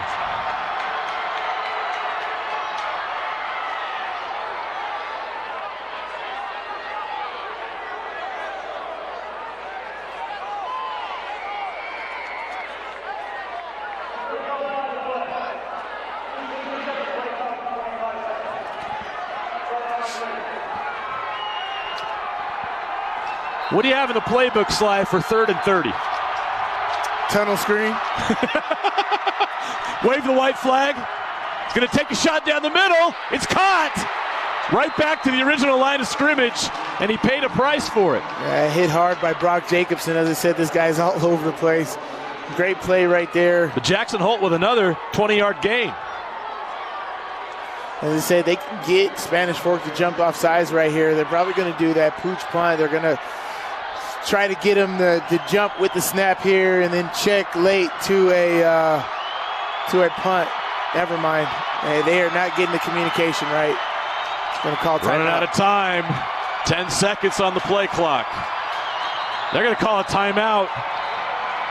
Less than 2 minutes into the second half. Crimson Cliffs is all out of sorts right now. That's 4th down. Take the delay of game. Yeah. I take the rest of the play clock to go talk to him, take the delay of game, and then get back out there. Rough stretch here for Crimson Cliffs to open the half. Let's see what they can come up with after the timeout. They did pick up 20 on 3rd and 30. But interesting if they go for it here on 4th and 10 from the 49. It's understandable. You're down a touchdown. This is a state championship game. But maybe a little too aggressive. We'll see what they do.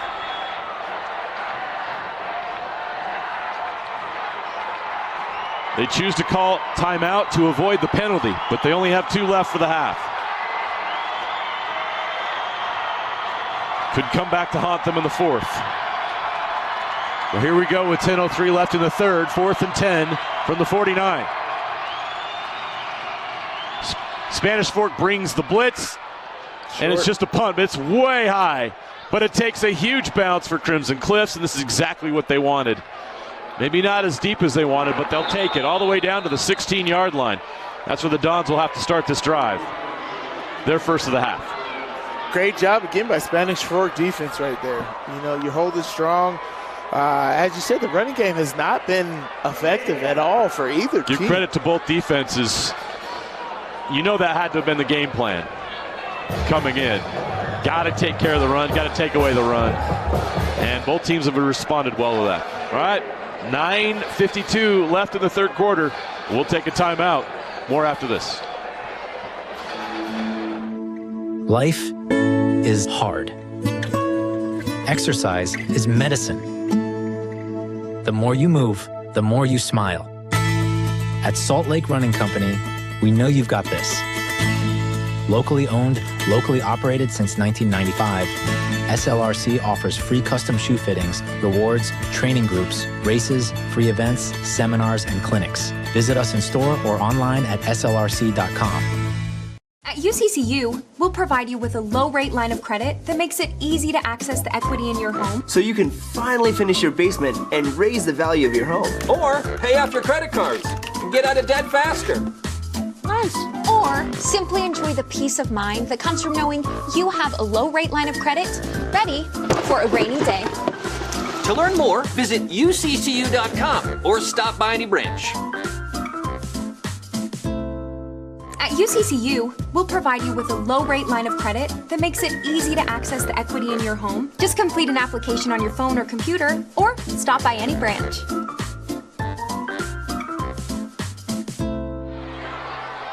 First and 10 from the 16. Spanish Fork, their first offensive possession of the second half. 9:52 left in the 3rd. McKay Smith had a great first half. He begins the second half with a handoff. Caden Vest has room to run. Caden Vest trying to get to the edge. Now he's going to cut back to the middle. Eventually taken down at the 36-yard line. That's a gain of 20. Like we said, they're not going to go away from Caden Vest. 2,400-yard rusher coming into this game. 27 touchdowns. Already has a touchdown in this one. Caden Vest is dynamic. He needs that one play to get it going. That may have been one of those. He'll break one of these long runs. Very talented running back.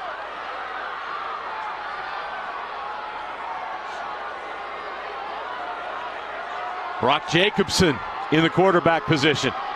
Wildcat. Direct snap.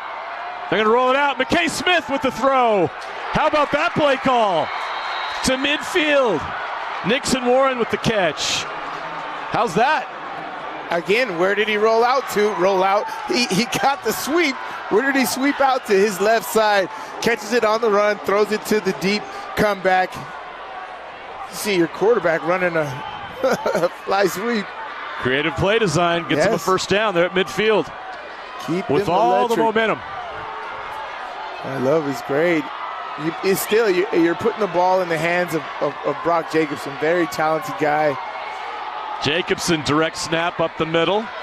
Tough It's 3 or 4 yards. They're going to mark him. He fights almost to the 45, but he's going to be marked short of that. Tough running right there.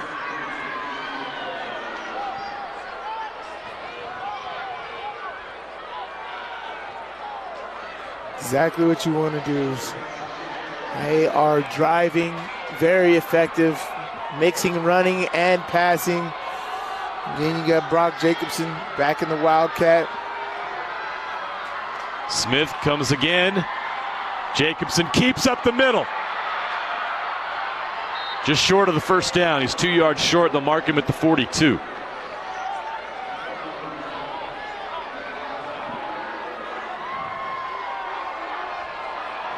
Great feel for the Wildcat. He just has great feel for it. Good speed at the point of attack. That was a design run all the way, but just how he comes off of the fake. Straight under the block right there. Just hits it perfectly. Tough running right there. Under 8 minutes to play in the quarter. Little razzle-dazzle. And Crimson Cliffs does a great job snuffing it out. They're going to lose 8. And now you got a penalty. That a horse collar? That play call was very weird because the receiver downfield was acting like he was blocking. Like he didn't know he was supposed to be out on the route. Horse collar tackle. Defense number 97. That's a 15-yard penalty. That's the freshman First right down. there. And Stokes had that great play in the first half, but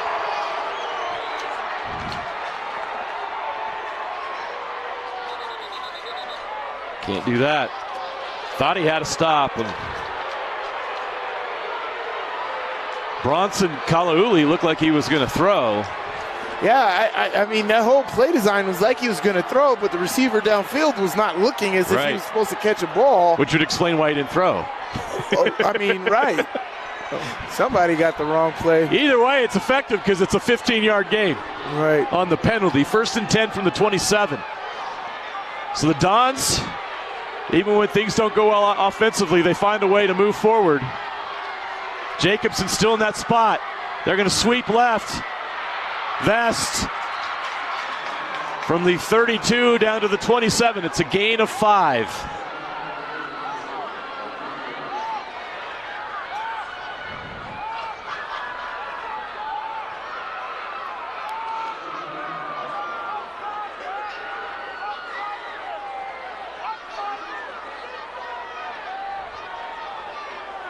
Spanish Fork with a 7-point lead.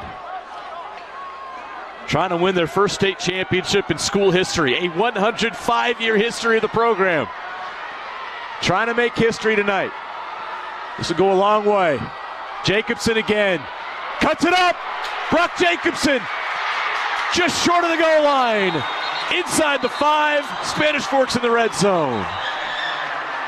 Do we have a flag on the play? We do. It's like an injury as well. Yeah. Flag was right where the guy was injured, so is it might be chop block. A guy high-low and a guy. Offense number 50. It's a 10-yard penalty in the spot of the foul. Replay, second down. Erase that play. Yeah, unfortunate, but again, you have to look at how Brock Jacobson hits the hole. He does a great job, understands the tempo of the play. Honestly, looking at that initially, I thought they were going to get a TFL. But he ended up getting the edge. It may be because of the holding. But he's got a great feel for the game, great feel for the understanding of how a play is supposed to be executed. Okay, 2nd and 15 from the 32. Crimson Cliffs with a chance to turn the tide here. Got to get a stop. Smith completes the pass to Christensen. He cuts it up the middle. Gage Christensen inside the 15, down to the 14-yard line. That moves the chains. I would tempo here, basic down read right here. But great job, right off of this. Get the offensive line moving. Great blocking downfield. Gage Christensen not messing around. Getting downfield, getting great yardage.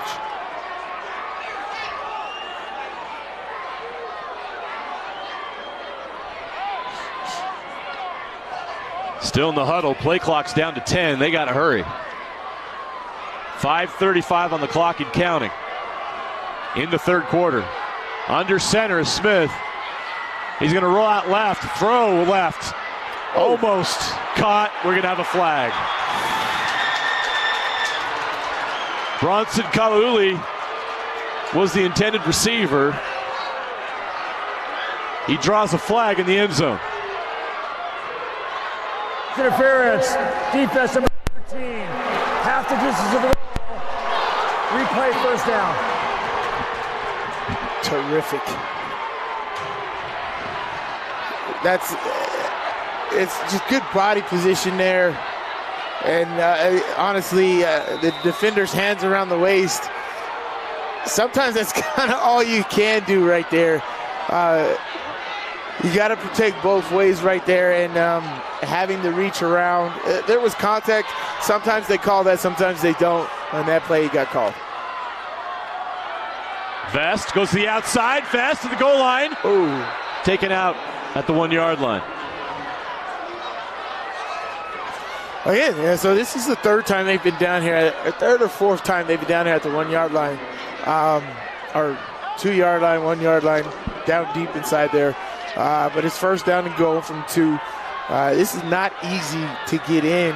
But here, you're going to get a very aggressive Crimson defense. How do you counteract their aggressiveness here? Hurry up to the line of scrimmage. Snap the ball. Vest up the middle. He's stuffed. See? Guess who? McKay Wright. What a game he's having. Yes, he is. You got to send somebody at him directly if you want to get movement. I mean, this guy, reading the stat line coming into this game, 170 tackles. Not 107. You said 170? 170. 105 solo tackles. Wow. So he's averaging well over 10 tackles per game. 13 per game. 13 and a half tackles a game. Wow. 4:40 and counting, 2nd and 2. Smith hands it off. No, he doesn't. He rolls left, throws. Too high, incomplete. It'll be 3rd down. Great job by this Crimson defense. Staying home on the technique, guarding all factors of the defense. Yeah, that's great. It's a great play call. Execution wasn't there, but that may have been because of the great defense. Crimson Cliffs has been really good at the goal line. Yes, and this is defensive mentality. Every blade of grass, right? You got to defend every blade of grass. 3rd and 2. Up the middle. Into the end zone for the touchdown. Caden Vest. Try again.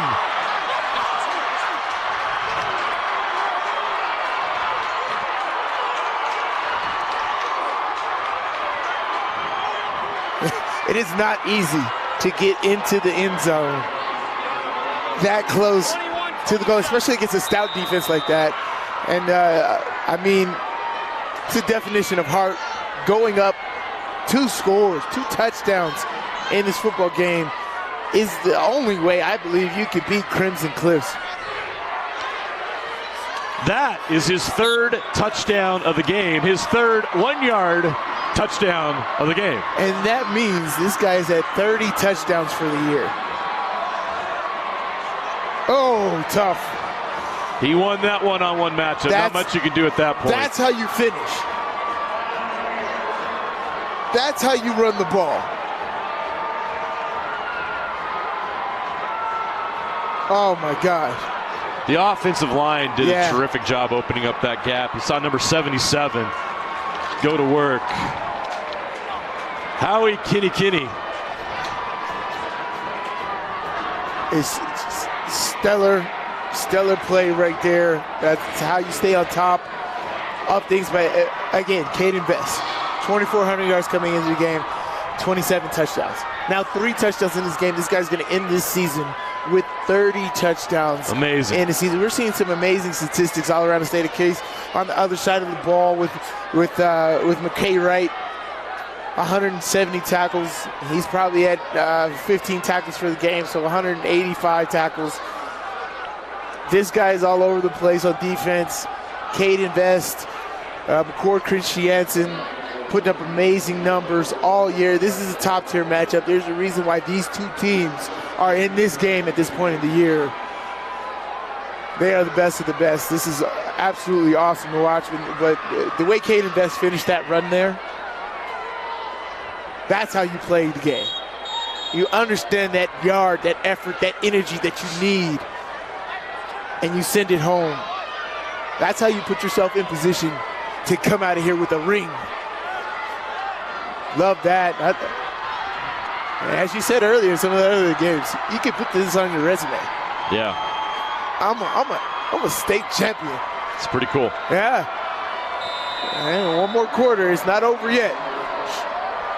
But they have put themselves in a good position to come away with the win.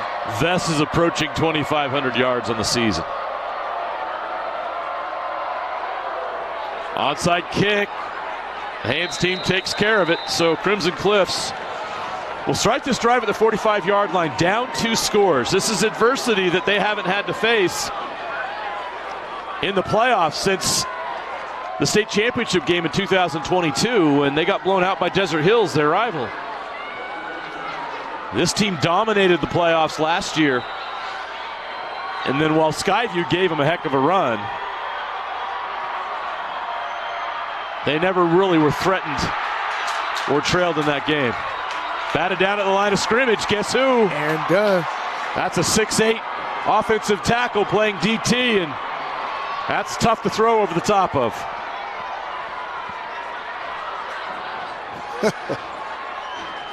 That's a tough matchup for anybody. Wow. That's how you get your hands up in the passing lane. Great job. Oh my gosh, Aaron Dunn. 2nd and 10. Sherritt throws over the middle. Incomplete. The pressure got there. Yeah. Aaron Dunn's starting to go to work right now. He's getting by that offensive guard one-on-one block, and he's creasing that, creating pressure for the quarterback to step up into the pocket from the 3 technique position right there. Not making that easy throw, so affecting the accuracy for Sherritt.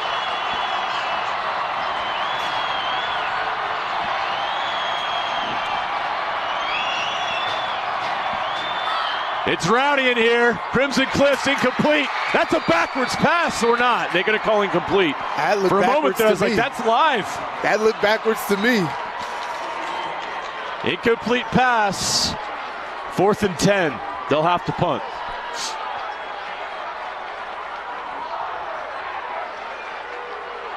Let's see from the other angle here.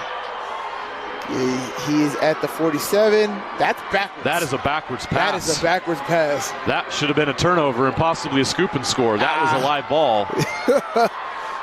Oops. Yeah. Oh. They didn't get it. It tipped. It got tipped. What a job by the punter. Ooh, that's live ball. All kinds of chaos out there. Who's got it? Spanish Fork has to stay away from that. They thought because it was tipped back there that it's eligible down here, and that's not the case. Let's see here. Great hustle by Brock Jacobson. He was looking. It must have touched his teammate, Cal Roberts. Because the way he jumped on that is like he knew it was touched. So great heads-up play. The backwards pass they missed in that play, that was a lot of chaos for a moment, but after all that, we're settled at 1st and 10 for Spanish Fork at their own 22-yard line. 3:59 remaining in the 3rd quarter. And the Dons smell blood. This is a big opportunity for Spanish Fork on this drive. Vest up the middle. Caden Vest still running, past the 40-yard line. He's over 2,500 yards for his season. Wow. We said it in the first half, there was no real running game effect in this game, but Caden Vest is going to keep at it. He's going to keep at it. Late in this football game, it's going to pop. They're staying with it right now in these last two drives. Caden Vest is taking over. Him and Brock Jacobson are definitely putting their stamp on this football game. They're going to go back to him. Breaks the tackle, still going. They finally wrap him up. Gain of about 3 or 4.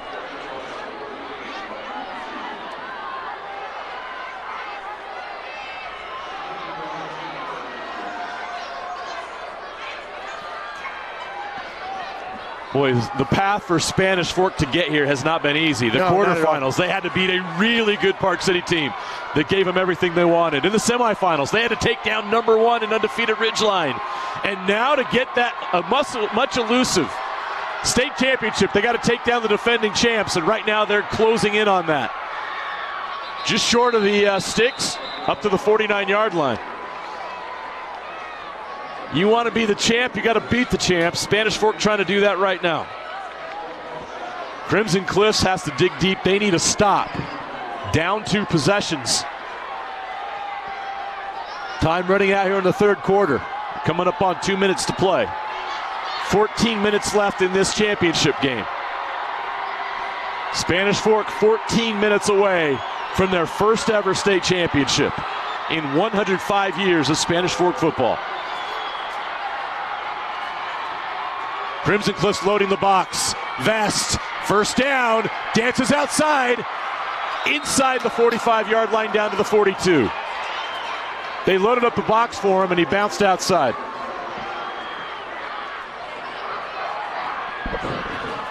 That's just tough running. That's just an epic feel for the game. He just understands it, keeps it tight. He doesn't pop until the last minute. A lot of guys pop earlier than that, and that's where they get stuck. But he keeps the defense drawn in by not popping too early. They're going to run this out. 1st and 10 for the 42. Jacobson. Off and running. 20. 10, 5, touchdown! Brock Jacobson, but there's a flag on the west side of the field. My guess is that's where the foul took place.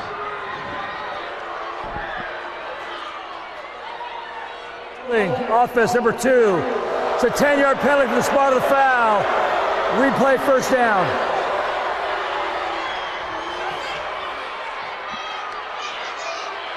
Wipe the touchdown off the board. They'll place the ball at the 38. That's a very hard run right there, and I bet you he doesn't come out of the game.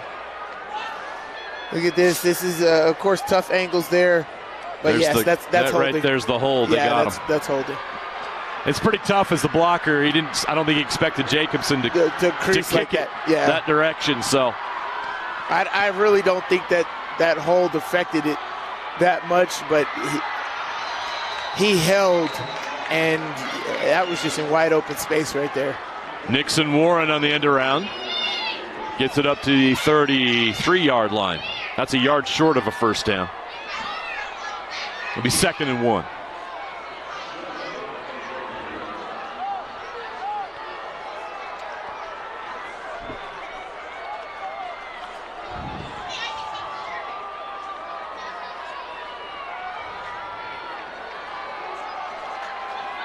Sly, if this is a heavyweight fight, it feels like Crimson Cliffs is on the ropes. Jacobson cuts. Taken down, but he's got the first down. Yeah, this is heading into the 8th, 9th round right now. And all of those hits you were taking in the early part of the game are starting to tinder. They're starting to tinder up, and you keep getting hit right there, and it's starting to hurt a little bit more.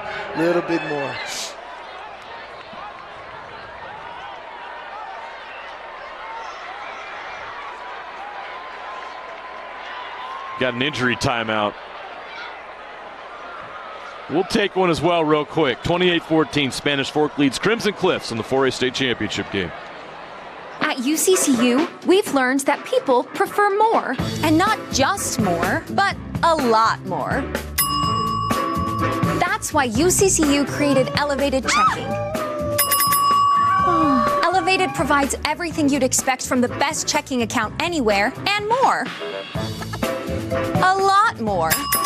Like loan discounts, overdraft forgiveness, and free ATMs nationwide.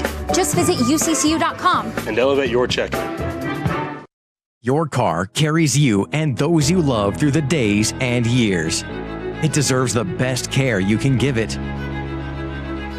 At Burt Brothers, we can help with that.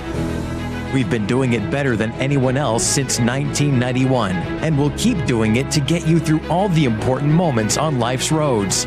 Because cars are more than how we get from here to there, they're how we get from there to here. Find your nearest store and discover special offers at burtbrothers.com. Welcome back. 1:33 left in the third quarter of the 4A state championship game. Spanish Fork leads Crimson Cliffs 28-14. They have 1st and 10 at the 31-yard line as we come out of this injury timeout. Spanish Fork has 3 timeouts left. Crimson Cliffs has 2.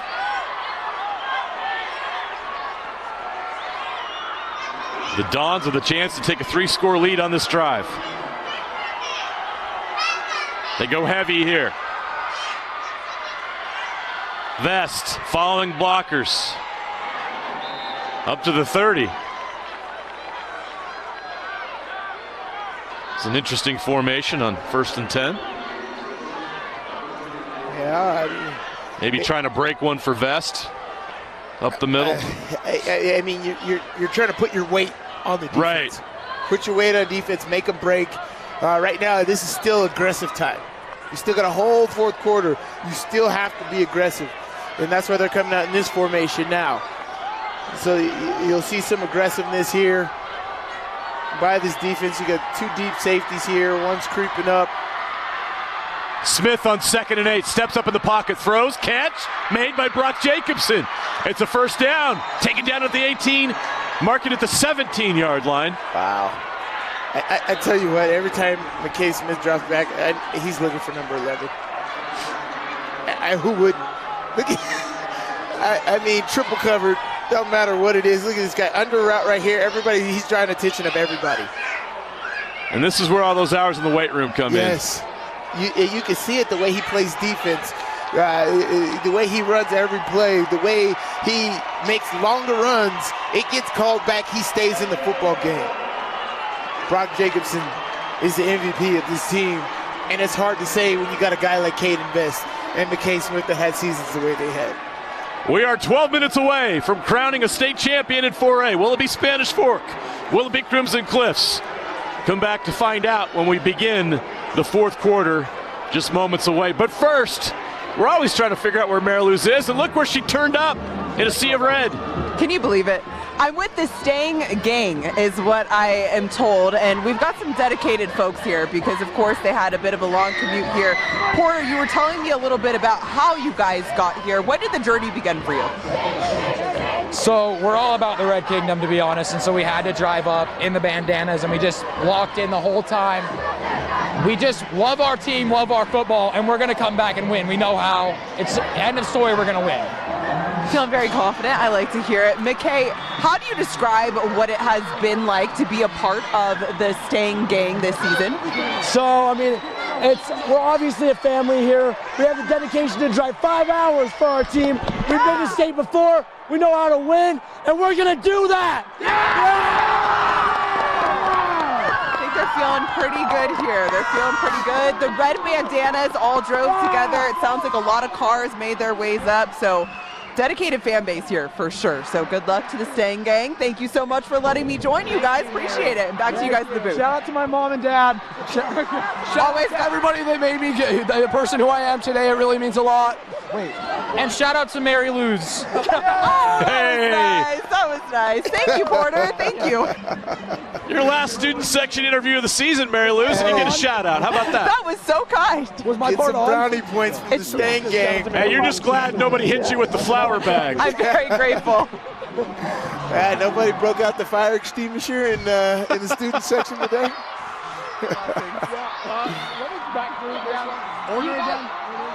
Oh, that's great. That's great. Well, here, start this fourth quarter.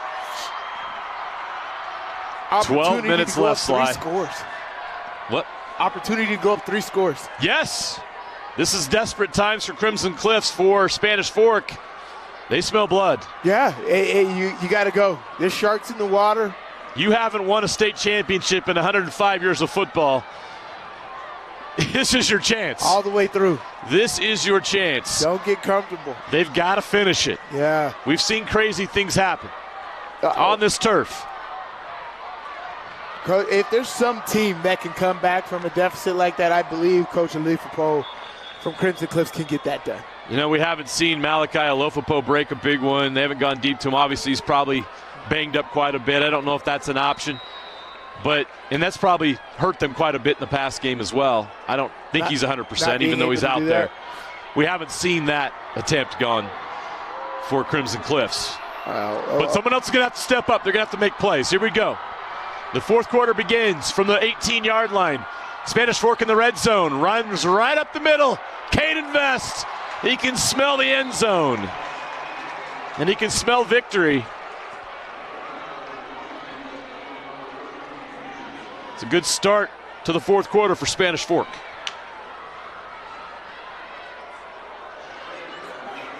Exactly what you want to do. Keep this clock moving.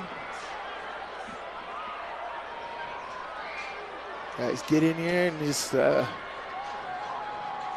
understand the moment. Every play, 2 hands on the football. Because if I'm Crimson Cliffs, I'm ripping at that football. Every single play. Got to create opportunities. Got to create momentum shift here. Smith will throw it. It's caught. He's into the end zone. Touchdown, Spanish Fork. Ryder Bowen.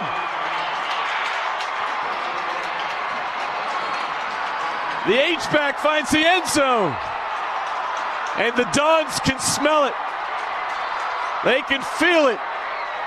They're up 3 scores in the fourth quarter. 34-14. Did not see this coming.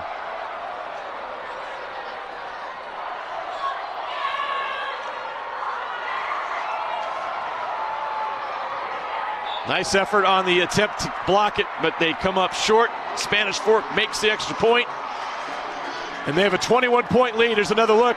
The Bowen touchdown.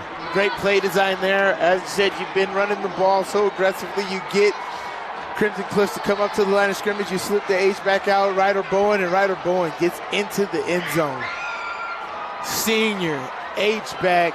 That's a play we haven't seen. We've done their last 3 games, Sly. I haven't seen them draw that one up. That was a brilliant play call at the goal line. That's his 7th catch of the year, but his first touchdown. If you're going to score your first touchdown, make it be in the state championship game. Your senior year, how about that? Special. Love it. 11-10 left. Spanish Fork 35, Crimson Cliffs 14. The Mustangs have got to get it done right now. Yes, their offense has got to go.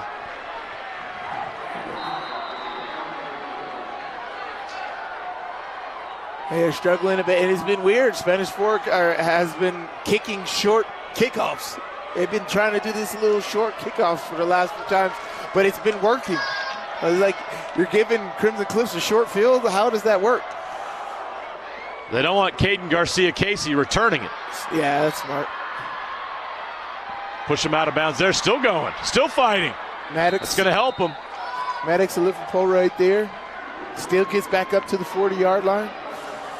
So since Crimson Cliffs scored first, Sly, and took a 7-0 lead, Spanish Fork is on a 35-7 run. After the slow start for Spanish Fork in that first quarter, where they scored no points, they have gone on a 35-7 run.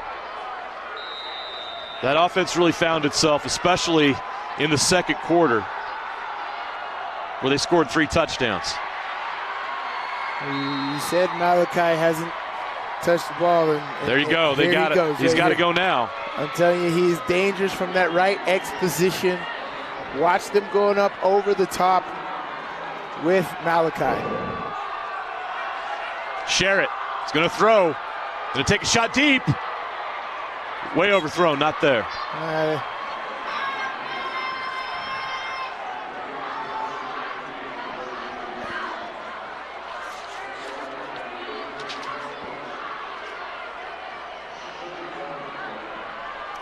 They went for Garcia Casey on that one instead of Malachi Alifapo. But Crimson Cliffs is on the attack. Catch is made. Right at the sticks. Into Spanish Fork territory. We'll mark it at the 39-yard line. 1 more yard for a first down. It's 3rd and 1.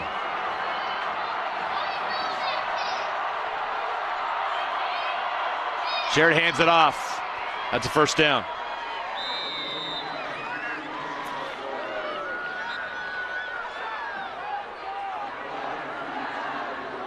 Yeah, this Crimson Cliffs team's got to go. So they need multiple possessions. They don't need 1, they don't need 2. They need triple possessions to get back in this football game. Sherritt taking a shot and double coverage, incomplete. Yeah, they've got to create at least 3 possessions in this quarter and score touchdowns. Yeah, and it's a lot to ask.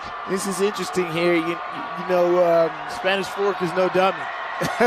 They know Malachi Alifapo is a dangerous, dangerous guy. And so they're going to have somebody over the top of him. So you got to use him as a decoy and run almost the same route on the opposite side. Screen. Batted down to the line of scrimmage. Guess who? Aaron Dunn.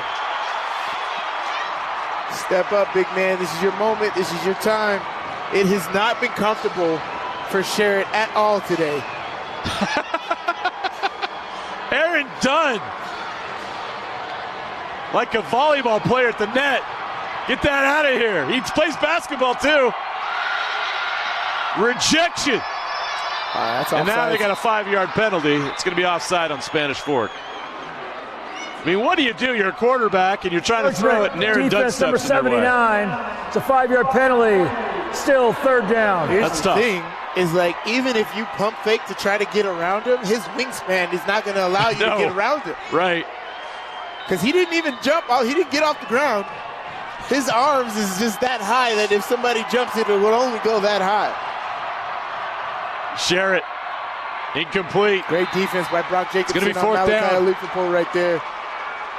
4th and 5 from the 30. Hey, this is big down right here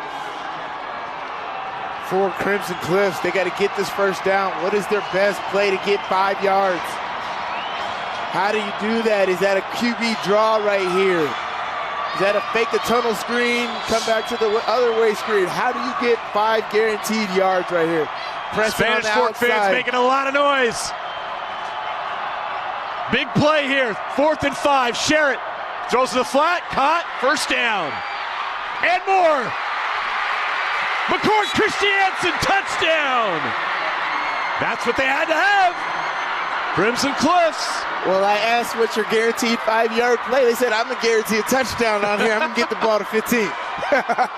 Stain Gang getting live after that one. That was a huge play right there. As we said, if there's a team that can make some noise and score quickly, it's this Crimson Cliffs team.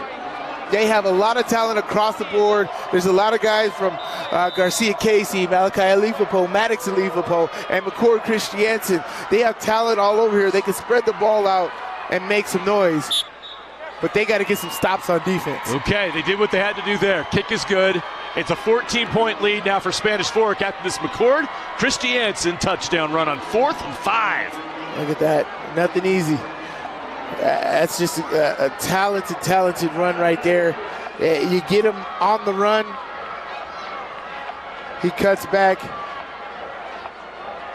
Great job.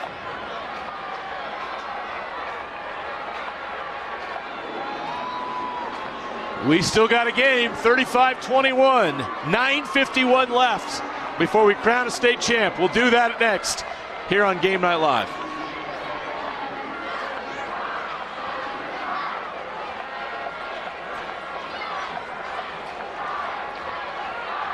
CCU, we've learned that people prefer more. And not just more, but a lot more. That's why UCCU created Elevated Checking. Elevated provides everything you'd expect from the best checking account anywhere and more. A lot more. Like loan discounts, overdraft forgiveness, and free ATMs nationwide. Just visit uccu.com and elevate your checking. Feeling hurt?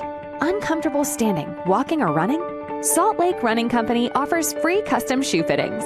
With an assortment of functional footwear and inserts, we've got solutions to help you have your best workout, work day, or work escape. For over 25 years, SLRC's award-winning customer service has helped people find the perfect personalized fit that keeps them comfortably moving. Visit us at one of our locations along the Wasatch Front or shop online at slrc.com today. Welcome back to Rice-Eccles Stadium. 9:52 remaining in the high school football season. 9:52 remaining in this 4A championship game. They go with the onside kick and they get it. They got that. They got that. No, I think it's a little short, but they didn't touch somebody. It didn't get to the 50, did it? Did it get to the 50? It's a half yard short, but I think it touched somebody and bounced back. The officials are going to make a decision. Nope, Spanish Fork ball. Boy, that was some drama. That was close. It was great execution by Crimson Cliffs. Yeah, it was real. It was right there. And that's why it's a hard call for the referee, because of how close it was. Let's see if we can get a replay on that. That was a very good onside kick design. I really like that. Your kicker being somebody who can recover that. It's a slight kick, but you do a V and you knock out all those frontline people. You create opportunity for yourself. Spanish Fork will start at the Crimson Cliffs 49-yard line. Smith hands it off. Vest up the middle. Strong run on first down. Gain of 7. He's feeling it. He's feeling it. Yeah, they had a bottle on him in that first half, but yeah, he's feeling it now, folks.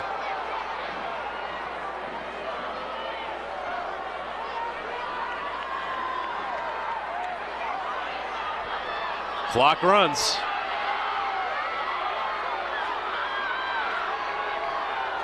They're going to milk it. Crimson Cliffs showing some pressure. Jacobson in motion. They're going to go to Vest. Trying to get to the outside. It does. Caden Vest. Vest to the 20. The 10, the 5. Touchdown. Spanish Fork. Caden Vest. For the 4th time today.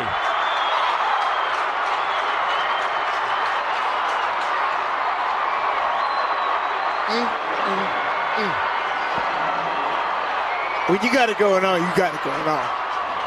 Simple run plays up the middle look magnificent. Outside run plays against a fast defense just isn't enough to stop you when you feeling it. You in the zone right now, and Caden Vest is showing you why he's one of the best running backs in the state, if not the best. 2,500 yards, 31 touchdowns on the season. 2,600 yards, excuse me. 2,600 yards, 31 touchdowns on the season. He's climbing up the record books.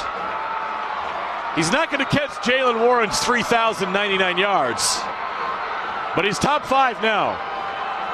This is incredible. Look at that. And this is what you wanted to do. You wanted to wear them down, right? You wanted to bruise them badly by continuing to beat them down, and then in that 4th quarter it breaks. That's been the formula for Spanish Fork all year. You may slow him down early, but you ain't going to slow him down late. That's his conditioning. That's Brock Jacobs' conditioning. These guys go all game long, offensively, defensively, special teams. And they really get you late in that game. And that's conditioning. That's that off-season work. You can see it on display. I don't even have to watch their off-season work to know that that's what's happening. We asked Brock Jacobson about that in that quarterfinal game. He's like, what we put in the off-season, it's showing up now. And it's definitely showing up here in the state championship final. 42-21, a squib kick. They'll give him the field position to avoid a long kickoff return. And Spanish Fork is at their season average, 42 points per game. They average 42 points They average 42 points per game. See, that's what I love. Is 41.5. You just know what it feels like to score. So even if you score 28, you're like, dang, we did bad today. Yeah. Right? And so, like, you just got to act like you've been there before, and that's what I love about the Spanish Fork teams. They know how to score, and they know how to put it on you. Sherritt taking a shot. Picked off. Intercepted. Cal Roberts. Fire up the fire truck down at Spanish Fork. We're going to have a parade here shortly. Where's the parade going? I want to be there. They're going to take a drive down Main Street tonight. They can feel it. And Sherritt is being the complete opposite of what Cade Invest is. Cade Invest is in the zone. Yep. And Shar that's not even pressure in his face. He's just out of sync, out of it right now. Spanish Fork has gotten to him and affected him in ways that I haven't seen. It's crazy. And this is exactly what you want. Now you got Wildcat. You put it in your guy's hand right here, and you run out this clock. Jacobson up the middle. Nothing there, but the clock will run unless Crimson Cliffs calls timeout. They will not.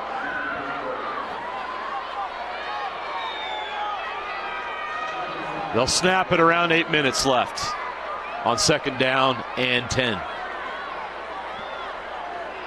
Yeah, we said in the beginning of the game, if you're going to beat Crimson Cliffs, this is how you have to do it. Yeah.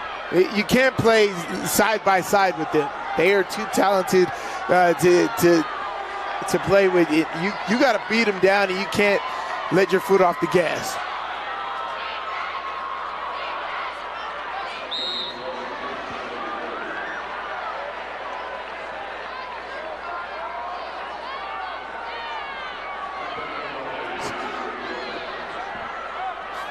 Good run right there, making this 3rd down and long, so good job by this Crimson Cliffs defense to first 3rd and long here.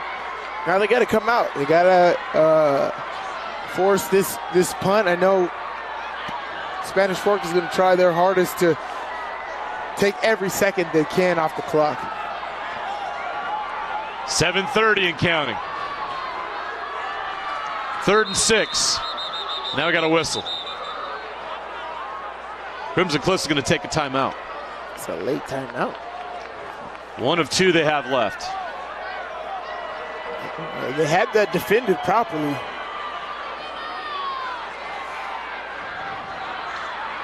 Oh, didn't expect this. No, if you told me that the score either way, one way or the other, was going to be 42-21 with 7:23 left, I said, no way. Not with these two teams. Yeah. Give Spanish Fork a lot of credit. Yeah. After a little bit of a slow start, they found themselves, and man, you see all the offensive weapons they have on display, and you see their defensive side step up tonight. Yeah. They've been really good defensively. Like I said, they gave up that first drive. Since then, it's 42-14. Just pure domination on all phases.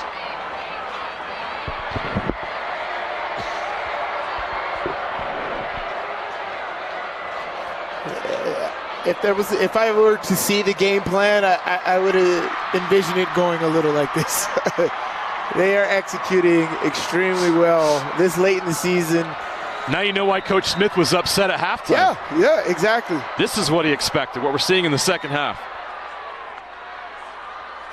Pressure comes, Smith gets rid of it. Jacobson has to come back to get it. He's going to go down. They're going to have to punt, but the clock will run.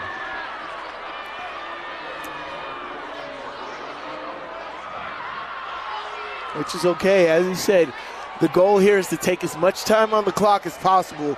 Crimson Cliff was going to get at least one more possession, right? And you knew that, but if they can get at least the amount of time as possible, so when you get it back, you can drain the rest of it, that's the goal. They've already wasted 2 timeouts. They only have 1 timeout left. And they're going to get the ball where they've been getting the ball pretty much every drive from your kickoffs. And they haven't been able to take advantage of it. No, not at all. 40-yard line, that's it.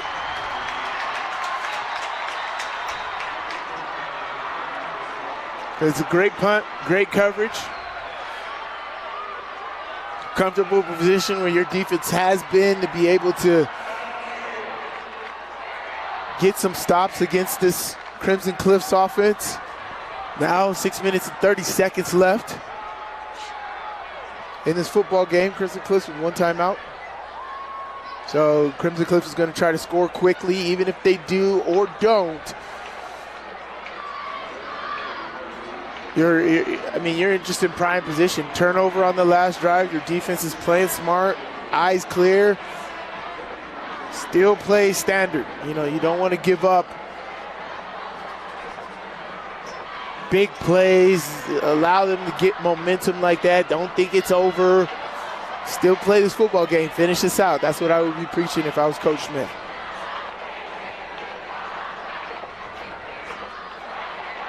Watch out here. You got Maddox and Malachi Olifopo right here. They can do the double post right here, which is very effective. The inside double post takes the post safety away, and that second post from the outside, the X position, it becomes wide open. He's going to get inside of that defender, and that's where he scored 3 touchdowns in the first quarter last week.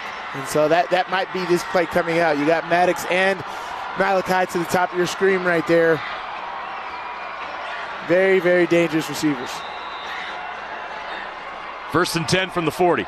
Sherritt throws, caught, out of bounds at the 47-yard line of Spanish Fork. That's what Crimson Cliffs needs. Big chunks, out of bounds, stop the clock. Actually, you got Malachi here at the bottom of your screen. Maddox at the slot up top.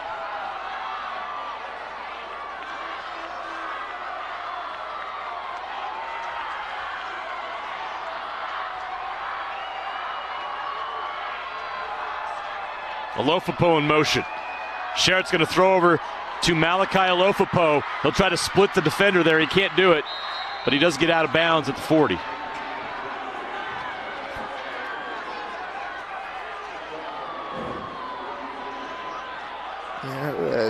The goal is just to get the ball in the hands of a playmaker. Right? He ends up getting out of bounds, big chunk. Gets out of bounds.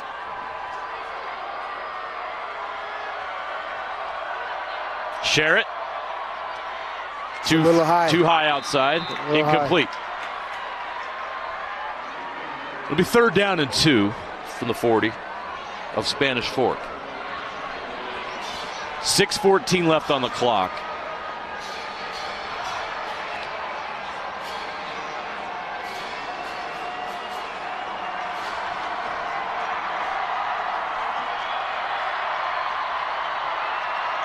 They're going to have to run on 3rd and 2, and they do. McCord Christiansen has the 1st down. He's down to the 32-yard line.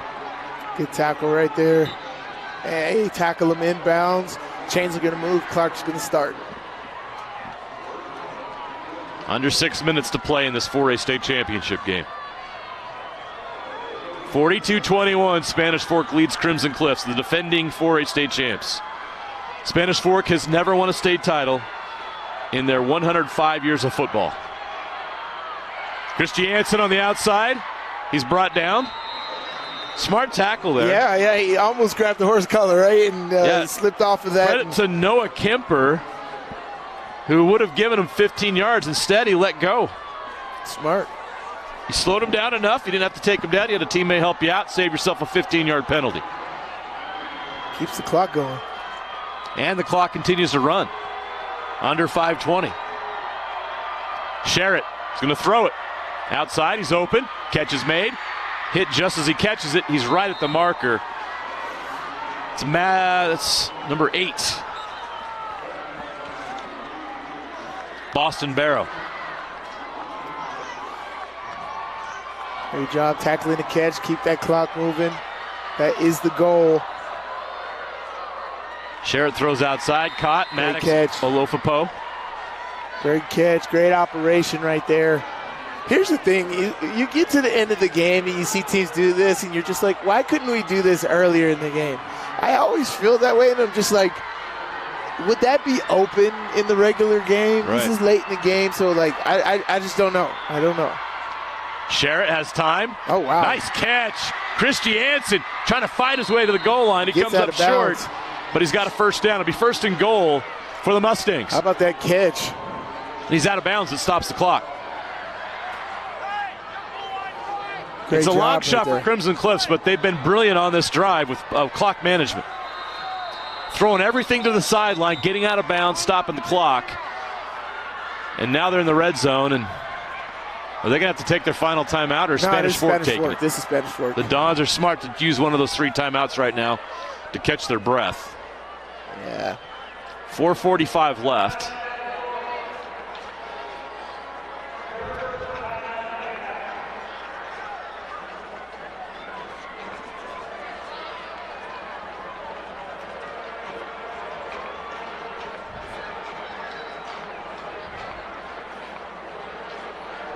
It'll be first and goal from the 4 after the timeout.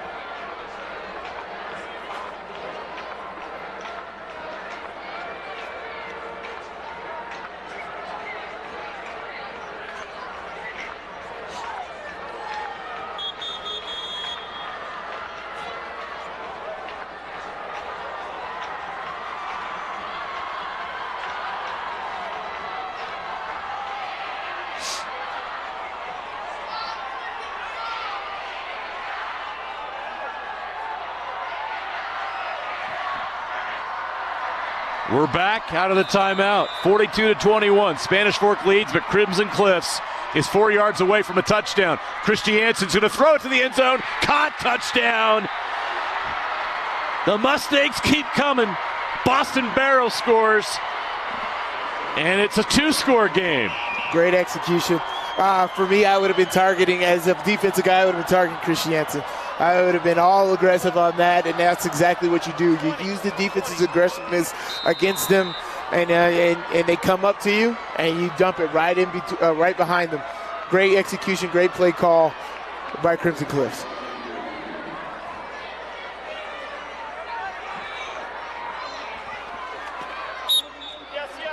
The extra point is good. 42-28. Spanish Fork still with the lead, but it's cut down to 14.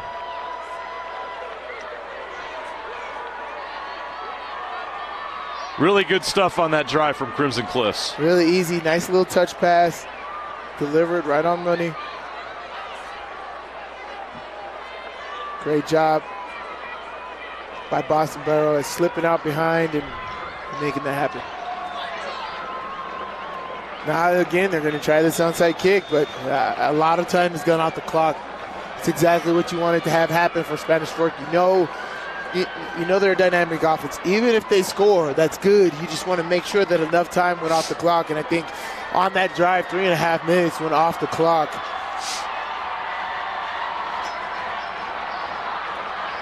Can Crimson Cliffs come up with 2 more offensive possessions without allowing a score? That's the task here now for the Mustangs. Expect the onside kick here. The hands team is out for Spanish Fork. They kick it to the left this time. Oh, it went out of bounds. That was a great kick. He just couldn't get to it in time.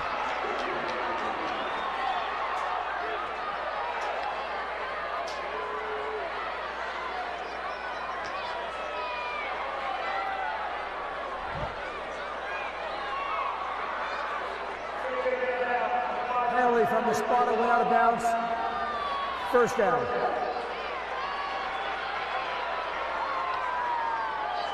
So Spanish Fork up 14, 4:39 away from your first ever state title. If I'm Coach Smith right now, I'm trying to fire those guys up and say, we're going to finish this game right now. We're either going to score or kill the clock or both. Kill the clock. It's 4-minute offense. You can't have a 3 and out here is what I'm saying. Absolutely not. You can't take the foot off the gas. You can't have a 3 and out. Absolutely not. They've got to be quasi-aggressive. You've got to still play hard. At the end of the day, I want Crimson Cliff to use a timeout on this drive. They have one left. Downhill, go downhill. Vest trying to stay in bounds, and he does. He kept wide and he can go straight downhill. It's not going to help his average, but it's going to take time off the clock. We're under 4.5 to play. But for Crimson Cliffs, no gain. Trying to force a 3 and out here, trying to get the ball back. Trying to get hope.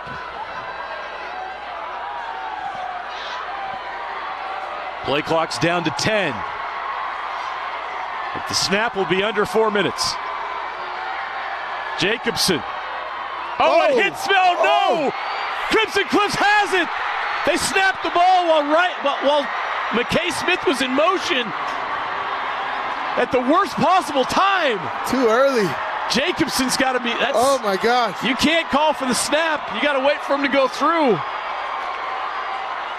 The worst possible time you could snap it. The recovery by number 22, Austin Benson. This Mustangs are still very much alive. Hey, this is the exciting finish we were talking about. The worst possible thing that could happen for Spanish Fork just did. Sherritt throws short, incomplete. We said, how could they get 2 possessions in 3:44? Well, they got the one here. Still on with a their turnover. Timeout. Still with their timeout. Wow. This is almost like they recovered the onside kick. Similar, yeah. Except they lost a minute on the clock. Sherritt throwing deep, is open, he's got him! Touchdown, Crimson Cliffs, 46 yards. This isn't over. Jackson Holt, what a game he's had. The Mustangs are within a touchdown. There's 3:34 left. I love it. I love it. Oh my goodness. This team won't quit. Never, as we've been saying, if there is a team with the firepower, with the effort, the energy, the excitement, the athleticism to come back from a 21-point lead, it's Crimson Cliffs, and they are doing it. They're only down 7 now. They still got a timeout, and 3 minutes and 30 seconds left on the clock. They just showed you how fast they can score. They just showed you how fast they can score. And that's with their 4th receiver. Stiff arm. Make it happen. Great play right there. Jackson Holt. Great pass by Sharp right here. Right in the pocket. The Spanish Fork side of the stadium is in disbelief. They are stunned. Yes, they are silent. It got quiet here on the west side. How will Spanish Fork respond? They were up 21 in the 4th quarter. It is not over, folks.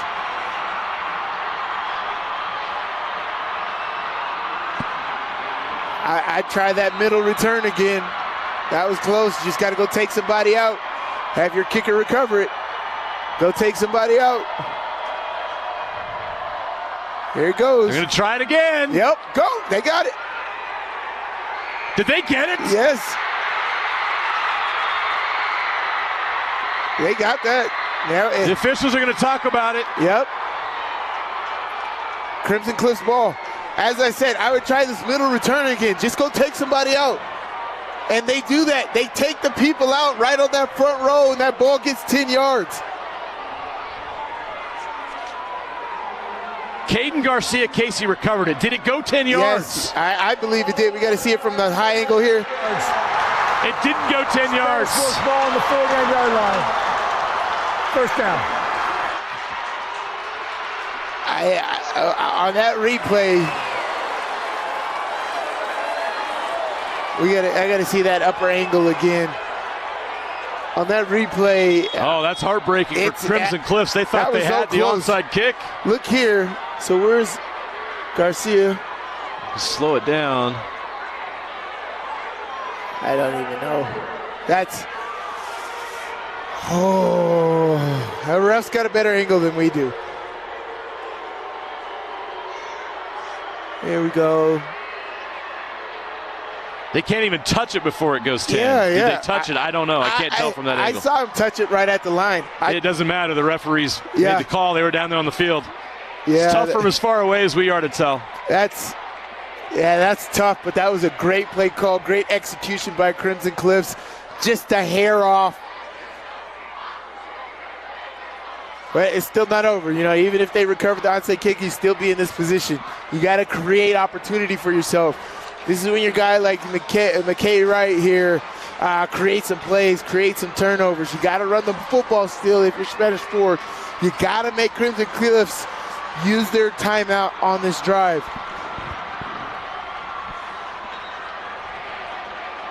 But you said it on the last drive. You still got to be aggressive. You got to finish this football game out. I mean, they just had the mental error on the last drive that has kept them in the game, and now they're in a 7-point game. Momentum shift has... Mentally, physically, you still got to be at that same level you were when you were up 42-21, and they lost gas. They've got to pick themselves back up here and finish this off. I know Coach Smith has to be upset at this. The execution on these last couple possessions have not been up to par here. They got to go take this. If they want their first state championship in 105 years, they got to go take it right now. Man in motion. They go heavy. Vest up the middle. Nothing there. Clock will run. The clock is Spanish Fork's friend here. They do not want Crimson Cliffs to get the ball again.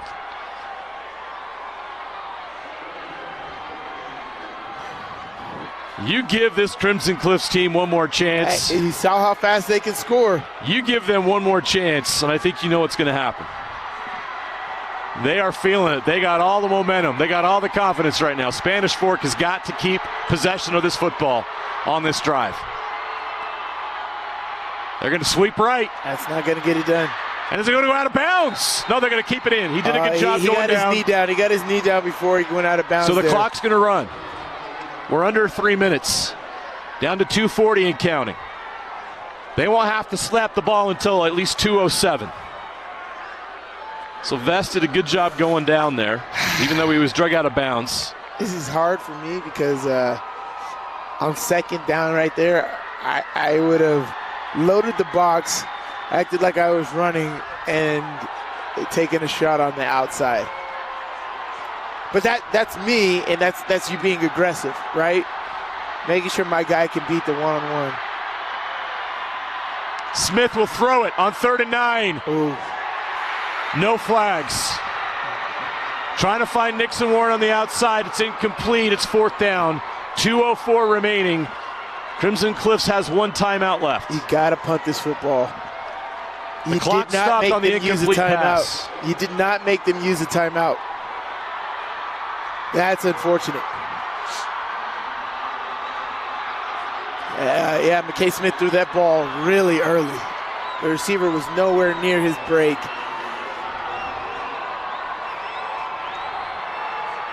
Oh, what is going on here? They didn't call a penalty on that? No flag on the substitution? Substitution late there. I guess he got where he needed to be. Crimson Cliffs has a chance. They fought and they battled and they've earned an opportunity. 2 minutes left, one timeout. Is this not situational football? 1:59 on the clock. One timeout. Crimson Cliffs has to go 80 to extend this game.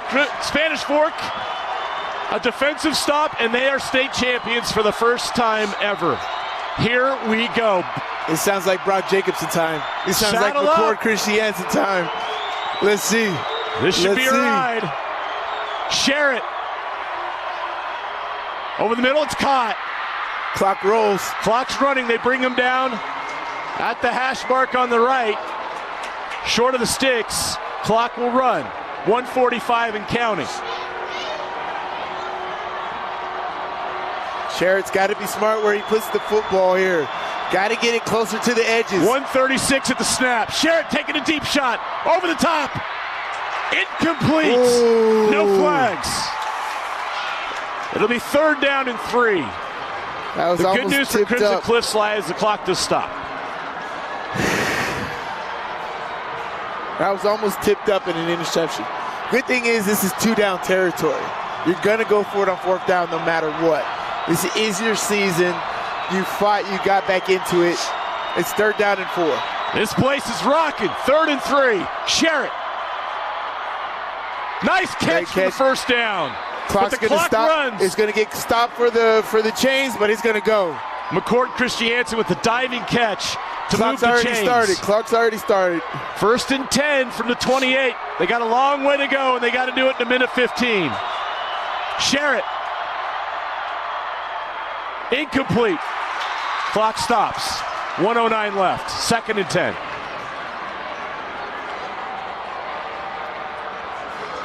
Sly, I thought this game was over at 42-21. The heart and the fight of this Crimson Cliffs team, the resolve. We kept talking about what you had to do, though. These are the defending champs. Of course they didn't quit. Oh, Aaron Smith, Irvin Dunn. And now they're going to give him 5 free. Free 5 yards, stop the clock. Defense number 79. The mental errors by Spanish Fork here in the 4th quarter 2nd down. have been frustrating for the Dons coaching staff. They're going to give him free 5. It's 2nd down and 5 from the 28. Now for the 33. Sherritt is going to throw. Takes a deep shot. Over the top. Incomplete. No flags.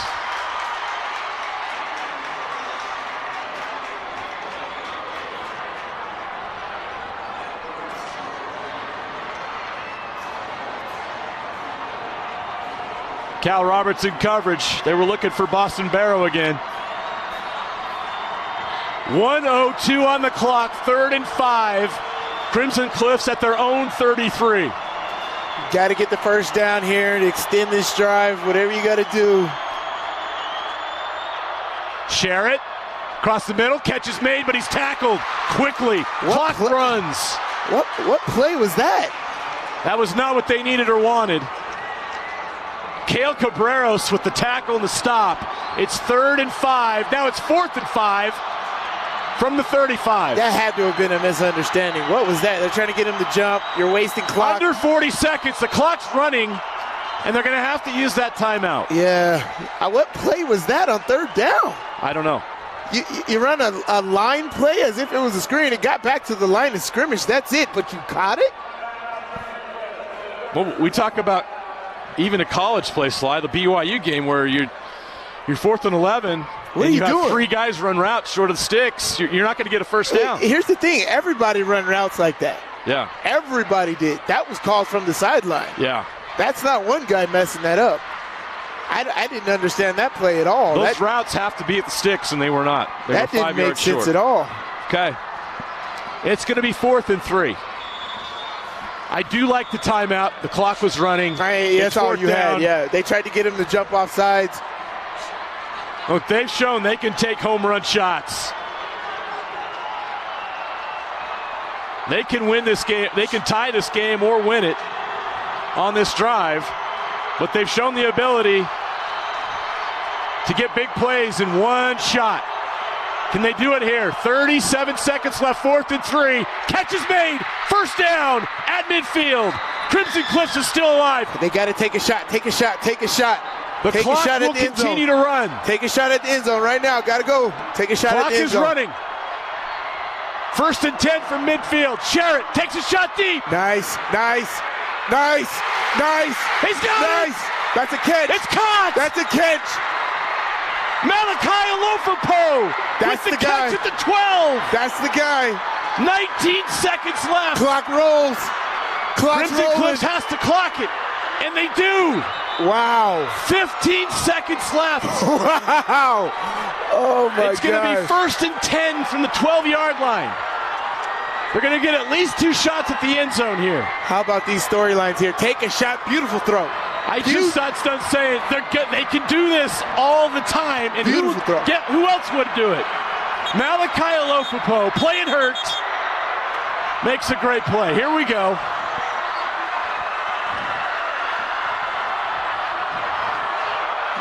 "15 seconds left. Crimson Cliffs has a chance. Trips to the left. Sherritt going to the end zone. Oh, God. Touchdown! Malachi Alofupo with 10 seconds left. What a comeback!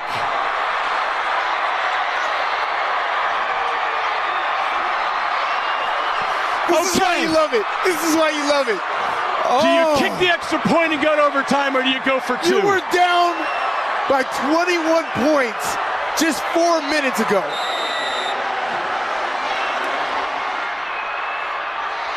Wow. Here we go. Extra point. Good. We're tied.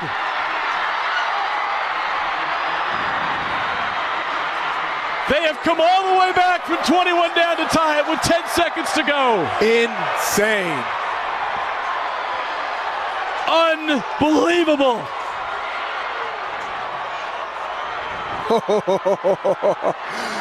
Amazing. A great operation. Snap to quarterback to execution to catch to positioning yourself on the route, giving yourself enough room on the sideline for the quarterback to slide that in right at the pylon. Wow. And we're going to go into overtime. That's how you end the day. That's how you end the day. This was, I swear, we had some great matchups earlier, but I was excited about this matchup. And this shows you it's never over. You got to keep fighting. The Dons had it all but wrapped up. Onside kick after onside kick. They didn't recover one of them. And still tied this football game up. They're going to squib it. It's live. They get down on it. 8 seconds left in regulation.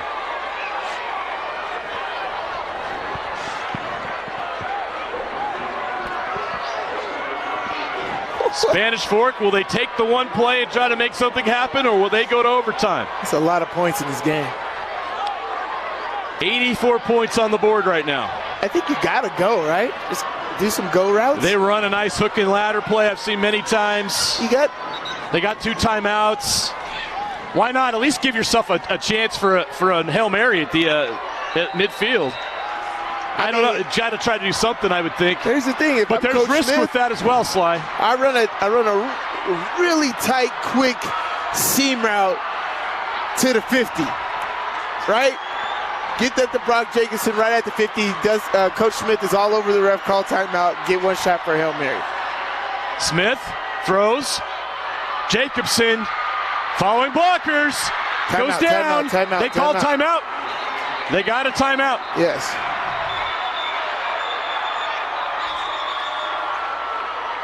Two seconds should be on the clock.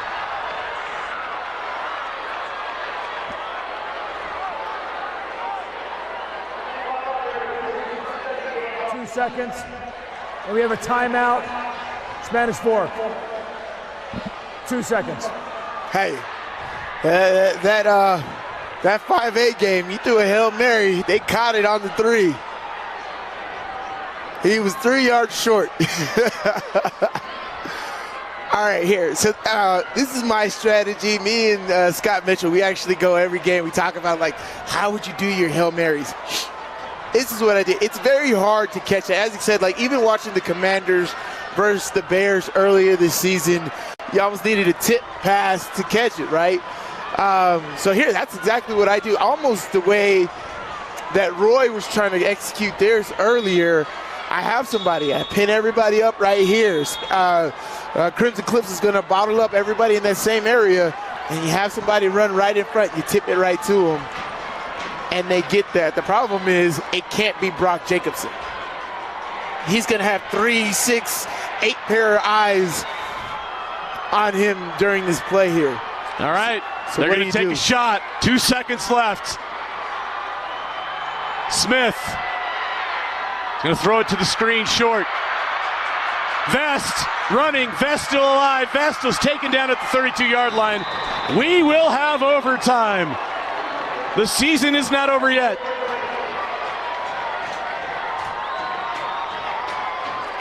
Wow, what a game.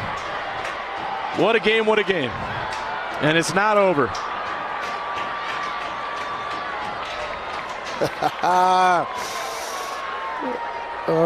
They didn't want us to go home today. They're like, you stay put. You stay put. Nobody's going back to San Diego, not even Mary Lou's Cook. This is exciting. The way this ended, absolutely amazing. I just don't know how you fight from being down 3 scores with less than 7 minutes to go in a game. And you make it happen. You do it great. What a huge turnover. First by Spanish Fork on the mistimed snap, hit the motion man. Yeah, that's rough. That's rough. But here nor there, we're here. Overtime rules. 3-minute break. Chance to digest this, Sly. What a wild shift, man. We've covered a lot of high school football. We covered that Corner Canyon comeback in 2019 that we talked about during the state championship game, but that was 10 points in a minute. This was 21 points in 9 minutes. That was something. I think it was less than 9 minutes. Yeah, it was. They got the ball. They got the ball, and that drive took a while. They took 3 minutes to score on that drive. I think to start that drive, they were 7:37 on the clock, 7:47 on the clock, and they took 2 to 3 minutes on that drive. They scored. There was 4:30 left when they were down 14. So the first touchdown when they were down 21 was the McCord Christiansen pass to Boston Barrow at 4:39, right? Mm-hmm. Is that correct? Yep, and that's when they were down 14. And then they scored 2 more times after that. They scored on the big touchdown pass. Then they scored there. Those are the 3 touchdowns. So the first touchdown scored at 49. The last touchdown scored at 8 seconds. 21 points in a little over 4 minutes.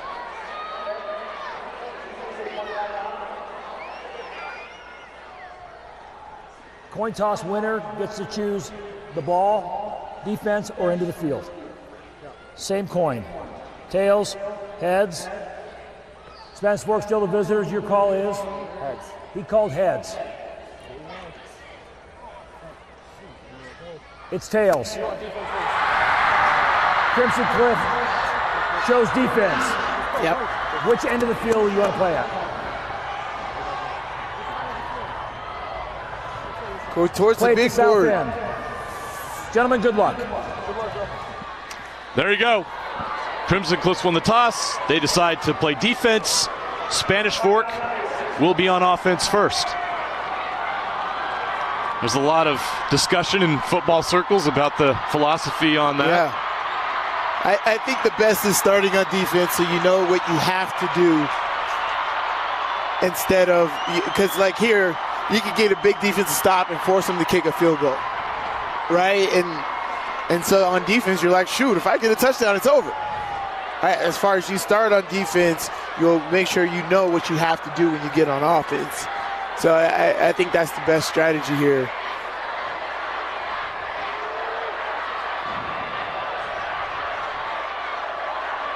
Right, this is how you fight. This is why it's never over. The W is never given until that clock hits 0. Overtime rules in high school football, similar to that in college.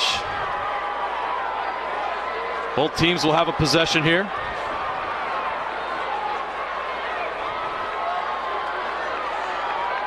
Each team will get a chance to score. If we're tied, we'll move on to a second overtime.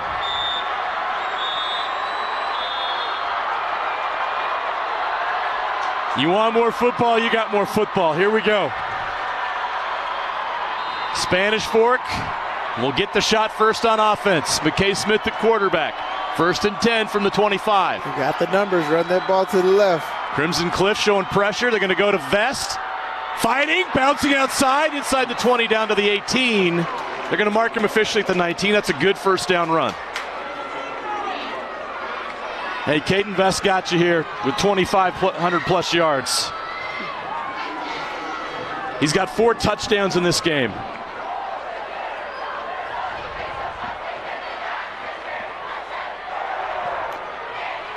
Only clock you have to worry about is the play clock.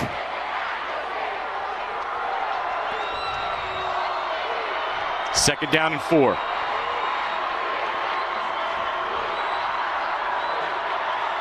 Smith takes a snap.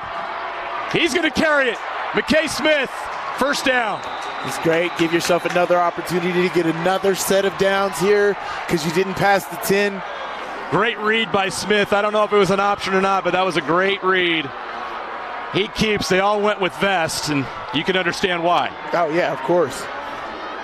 Great job. Next thing you know, there's going to be an RPO off of that. Either a go route, a slant, something nice, hopefully off to the left side so McKay Smith can go to his dominant side. 1st and 10 from the 13. Vest to the outside to the 10.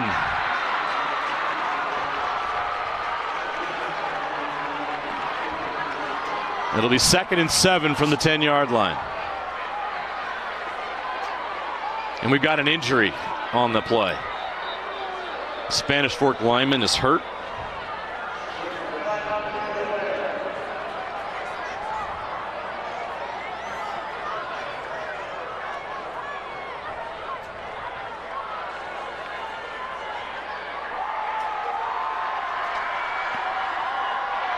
We'll keep it here.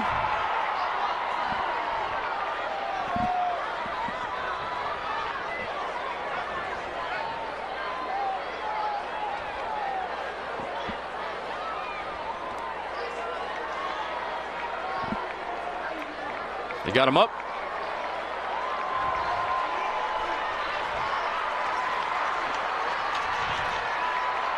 Number 54, Ethan Smith.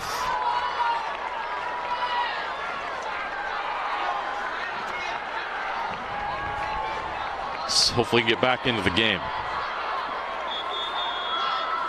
So the teams will come back out. It'll be 2nd and 7 from the 10.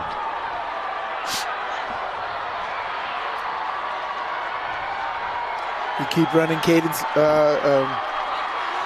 Vest, or do you try to pass, try to get Brock Jacobson in the mix? They're going to go to Vest. Bouncing outside, Vest breaks a tackle. Can he break another? No, down at the 8. Guess who got him? McKay Wright. The guy How many does he have now? We're close to almost 200 tackles on the wow. season.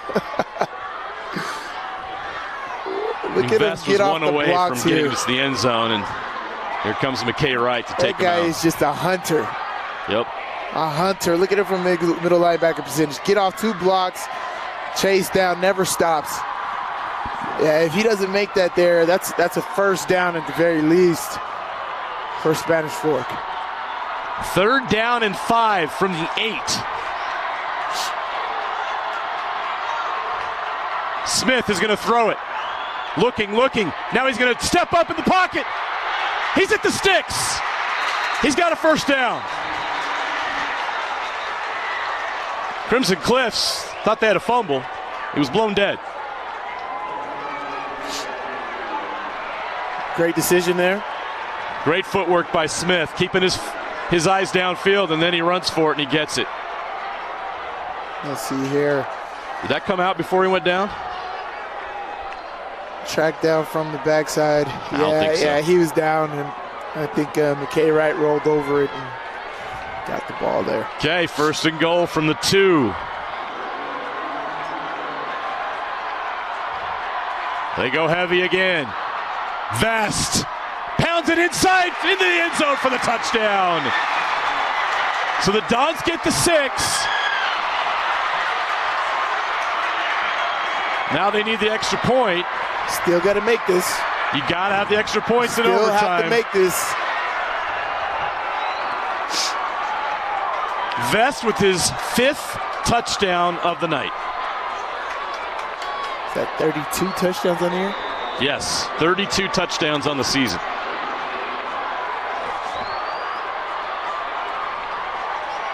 It is 48-42. Here's the extra point. It's down, it's up. It is good. Spanish Fork has a 7-point lead. Now Crimson Cliffs will take a turn on offense. They must score and get an extra point to stay alive. They can score and go for 2 and win it. Big boy but football. They have to get to the end zone first. That was easy. Who did you run behind? The guy that's going to USC. I guess that's smart, right? Oh, look at him crush that down. Gosh, great job, Aaron Dunn. Great offensive line play there. I felt like they took their foot off the gas there in the 4th quarter, lost some intensity, lost an edge, and Crimson Cliffs totally took advantage of it. Right.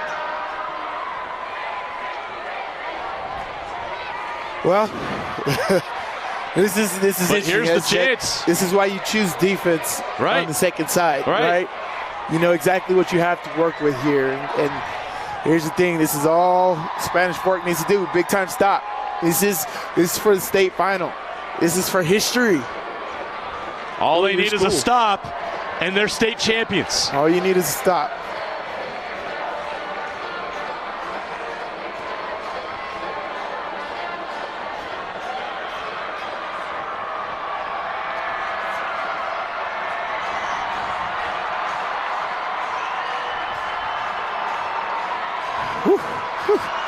Just trying to envision, how do you attack this, right? You've been so successful with going to Malachi Alifapo, who we talked about so much coming into this game.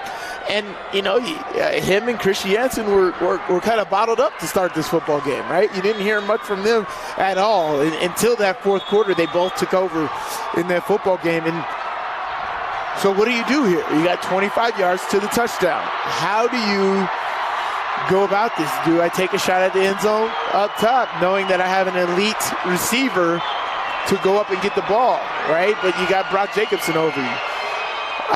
This is great. You got Chris Jansen. Do you use him? How do you go about this? Alofapo in motion right up the middle. Chris Jansen. Nice run on 1st down. Up to the 18. Great job. Straight dive play, right? Straight downhill. Everybody moving. Rhinos marching right downhill. It's exactly what you want. Move your feet, move that sled. Like you said, there's no clock but the play clock. Alofapo around the end. Alofapo into the end zone. Touchdown, Crimson Cliffs. That was great. I mean, you got Spanish Fork over there waiting for a holding call. You can't wait for a call. Don't let the ref end the play. Don't holler for a call. You got to hustle. You got to make that happen. But great blocking right there. Chris Jansen came outside of the backfield and was the lead blocker on that, sealed that edge and the speed. That was Maddox Alofapo, right? That was Maddox. That was Maddox Alofapo. Okay, their work's not done. They've got to have this to send it to another overtime. You got a 6'8" lineman here. The hold is down. The kick is up. It's good. We've got a second overtime. Woo. Both teams do what they needed to do. Now it flips. Crimson Cliff starts with the ball. Correct.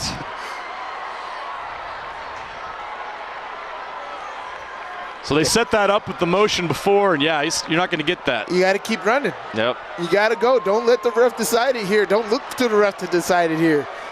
You got to make that play. That's just speed right there. The Alofapo brothers are fast. Oh, great seal right there. Great blocking all the way across the board. Guys on the ground everywhere. That's determination right there. And now Coach Alofopo is talking his team through this situation. This is situational football that coaches dream to be in. This should have been a thought. I'm okay. We go into overtime. It's tied up. Now we're starting again. These are the plays that we're going to do to attack, right? We're going to get everybody's attention going right. We throw back left. Kansas City shuffled it, right? Look right, throw back seam left. What a day. This is great. I love high school football. I love football, but I really love high school football. This is amazing. It's been good to us today. What a celebration this has been of this great sport. Double overtime for the 4A state championship. Up the middle again. Christiansen breaks out of it. Down inside the 10. He will not go down.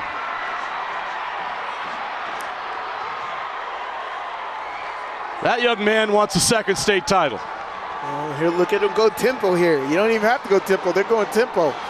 It's first and goal from the 8. Christiansen still churning. He's stacked up at the 5. Gain of 3.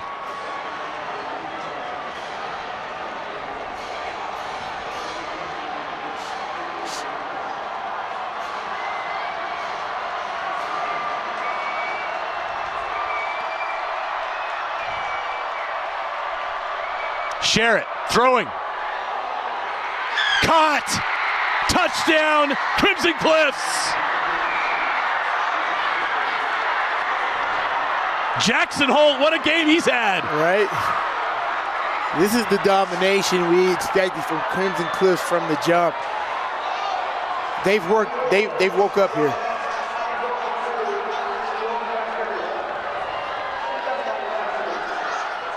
Sorry, I didn't hear the ref on that, but Crimson Cliffs has definitely woke up here. Oh, they got to go for 2. You got to go for 2 in the second overtime. Just like college.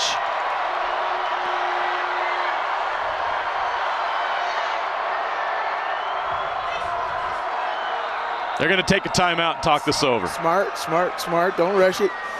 Don't rush it. Don't rush it.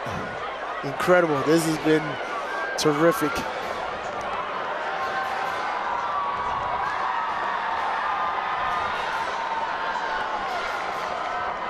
Crimson Cliffs 55, Spanish Fork 49.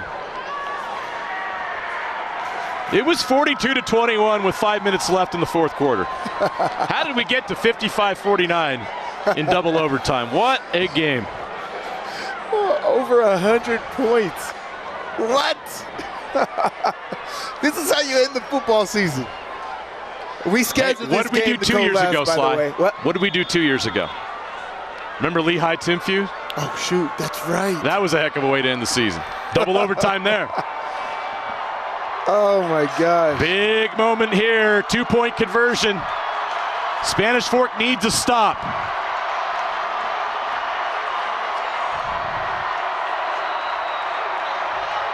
Crimson Cliffs with a 6-point lead. They want to make it 8. Sherritt throws short, incomplete. I love it. Spanish Fork gets the stop. They sent the blitz, Sly. That's exactly what I would have did. I was thinking Brock Jacobson do it, but somebody needed to come from that strong side there, force the issue, force a bad pass, tip it down. That's a great defensive play call right there. That is huge, and I love that you have to go for 2 on that. Otherwise, we'll be here all day. But now you got to get a score, right? You got to get a score, set yourself up here. But great job coming off the edge here, forcing a bad throw because he was open. Great timing. Yeah, just forced a bad throw right there. Great job. That was Carter Coffey on the blitz. He got the job done. Exactly. Here we go. The Dons' turn. They got to score. Jacobson in motion. They're going to go to Vest. He's going to cut it up. Turn it up. Vest has a chance to house it. He's inside the 10. They got him at the 9. Okay, so no chance of getting another first down. You have 4 downs. You have 4 downs to get in. Got to take care of the football, but you've got to be aggressive. State championship is on the line right here.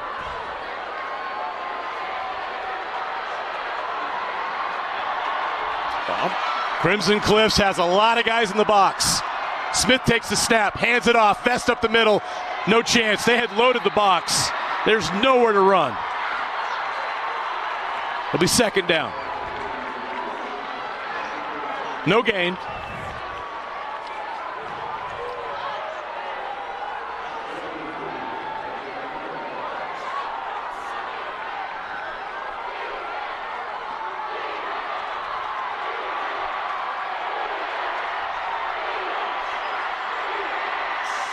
Here we go. Second down. And goal from the 9. Jacobson in motion. Smith takes the snap. Jacobson cuts it up. He's taken down at the 7. So it's going to be 3rd and goal from the 7 now.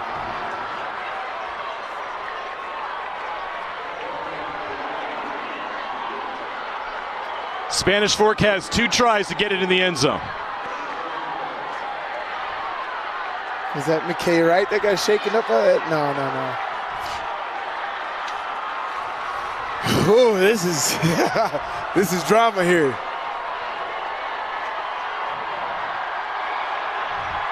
Pass or run here, Sly? Pass. You got to pass here. They're loading up the box. You got to pass. Smith rolls to his right. He's a lefty. He's going to throw it. Caught! Touchdown! Oh my gosh. Brock Jacobson. That's insane. Okay. That's the guy. That is the guy. When you need a play, you go to Brock Jacobson. You pass.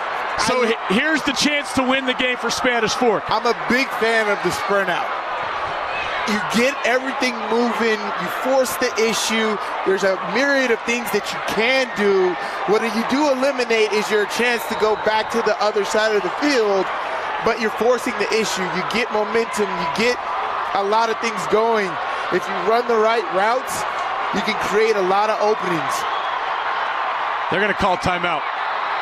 I saw Coach Smith going down the sideline to call it. See exactly how Crimson Cliff wants to play you. He was down there by the ref. He knew exactly what he wanted to do. It all comes down to this. Now, Spanish Fork can't lose here. The Dons have tied it. It's 55-all on the Brock Jacobson touchdown catch. They can't lose it, but they can win a state championship with a 2-point conversion right now. This feels like Cam Rising versus USC a couple years ago. Here in this building. Same end zone. Here in that end zone. A lot of history has taken place in that end zone. TCU 2008, that end zone. Yep. Right? Oregon State in that end zone too, right? Wait, didn't Louis kick the touchdown on the side or kick the field goal on the side of the field? I've seen amazing high school plays happen. I saw Juan Diego win a state championship on a Hail Mary in that end zone. Ryder Burton. Yep. Yeah. We've seen all kinds of plays in this end zone over the years, high school and college. Here we go. The Spanish Fork Dons need a 2-point conversion for their first ever state title. They need one play to bring a trophy home. 3 receivers to the right, 1 to the left. Smith pitches it. Vest! Short! He didn't get it. We got to go to a third overtime. Heck of a play. Now the decision there, do I get it to him early and just let his speed get there? Or do I wait for the defense to bring you? Like, do I pitch it early? Like that. But look who made the play. McKay Wright. Oh my, he came like a heat-seeking missile. Look at this guy. McKay Wright saves the day for Crimson Cliffs. McKay Wright. I'm just going to call him Mr. 200. I know he doesn't have 200 tackles, but he's close. He's got to be at like 185, 190. Mr. 200 forcing the third overtime. So in the third overtime, you just go for 2. He's just sudden death right here, right? 1 play for each team. I'm telling you, this was the game I was looking forward to. The 4A state finals is going to be awesome. This is coaching to players, great personnel, great play calling, great heart.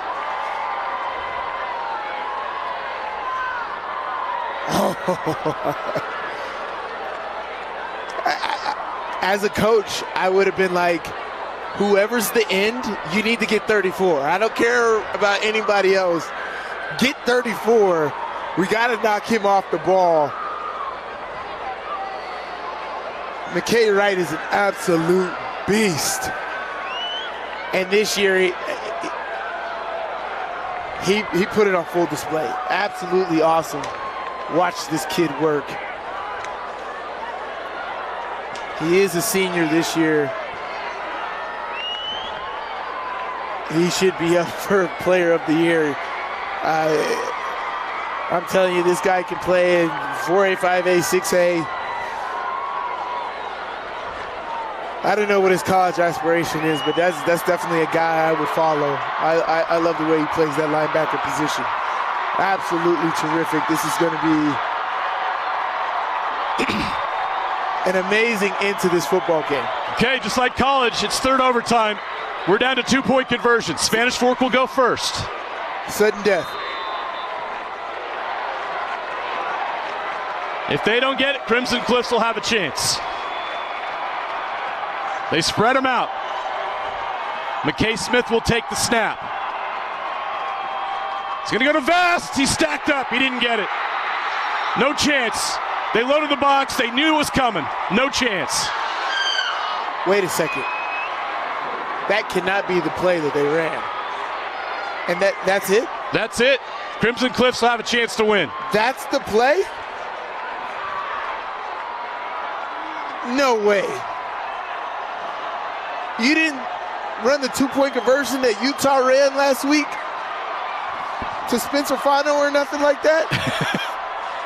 Now the Spanish Fork defense is going to have to step up. For Crimson Cliffs, this is their chance. They can complete a miraculous comeback by converting here. This is a talented football team. That's the play you ran? I'm upset for them. Here we go. This could be it. What do you do? What do you do? They're coming with heat. They're bringing it. They're bringing heat.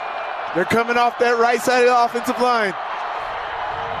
You got to roll out to the left. 10 seconds on the play clock. They got to roll out to the left. Don't go into the blitz. Share it. There's a flag. What's the penalty? The clock wasn't out.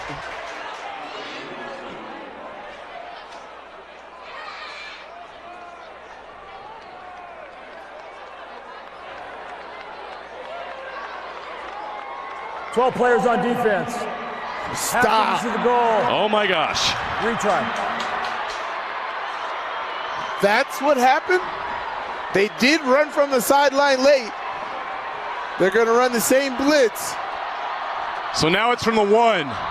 They need 1 yard for a state title. Oh, Alofapo in motion. McCourt Christiansen into the end zone. They did it.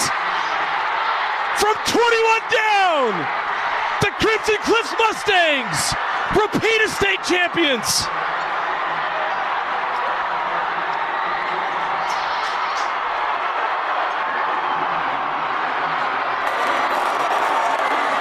One of the greatest comebacks we've seen in a high school football state championship game in this state's history. I'm in utter shock. Down 42-21 with 5 minutes left. They fought all the way back to force overtime, and then finally In overtime number 3, McCord Christiansen scores on a 1-yard run on a 2-point conversion. And the Mustangs are taking another trophy back home to Washington.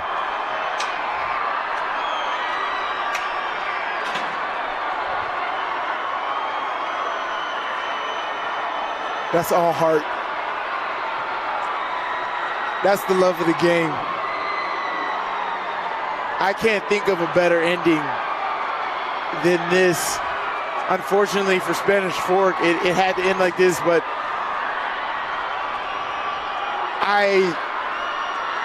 this was incredible. This is storybook stuff here, man. You can, if you ever want to motivate a team, just think of this. You were down 21 with less than 5 minutes to go in a football game in the state championship, meaning you're going against the best other team in the state. And you fight. You never give up. And you go to 3 overtimes and you become champions. That's storybook stuff right there. That's better than Rudy. Wow. What a way to end a high school football season. Both of these teams left it all out there. You see the heartbreak on Spanish Fork's side. They've been waiting 105 years. And they're going to have to wait another year. They had the team to do it. They knew they had the team to do it. They had the stars. They had the guys in the trenches. You look at Brock Jacobson. He's worked his entire life for this opportunity. They had it, but they let it slip away. But you have to give the credit to Crimson Cliffs. The resiliency to come back. That's not a place they've been very often. That's not a comfortable place for Crimson Cliffs. They're used to being up 42-21. They didn't quit. One of the best comebacks we've ever seen in a Utah high school football playoff game. And I think that's the crazy part, right? You get a team who's used to being on top, who's not used to playing from behind in Crimson Cliffs. And they had to come from behind in this fashion, right? It's just, it's incredible. It's absolutely insane. And one heck of a football season. Spanish Fork, man, Coach Smith, you did a tremendous job. This football team you put together that you've worked with these years, these group of seniors for Spanish Fork are absolutely incredible. They earned every moment to be here. But the disappointing thing that my grandmother always tells me, there has to be a winner and a loser. And it just sucks. But this is the love of the game, man. We're going to be talking about this game. We're going to be calling Game Night Live for a while. Next time we're calling a game and it's 42-21, we're like, this. You remember 2024, Sly? It's never over. Oh, my gosh. I love it. Amazing game. Amazing game. Tip my cap to Crimson Cliffs, Coach Alifa Poe, Spanish Fork, Coach Smith. Amazing football game. Thanks for the excitement. Thanks for the ability to let us call this game. This was awesome. I love to strategize during the game, just guesstimate what you guys are thinking, and you guys execute the way you did. I thought this was going to be an epic game, but this surpassed any.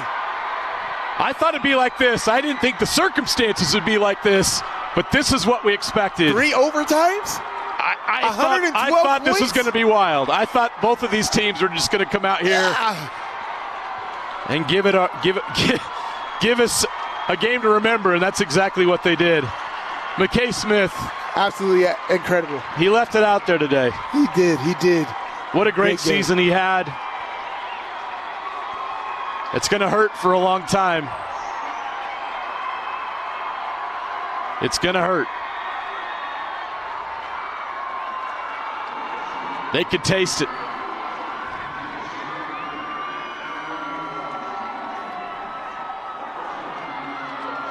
Oh my gosh, I had a shock. Utter shock.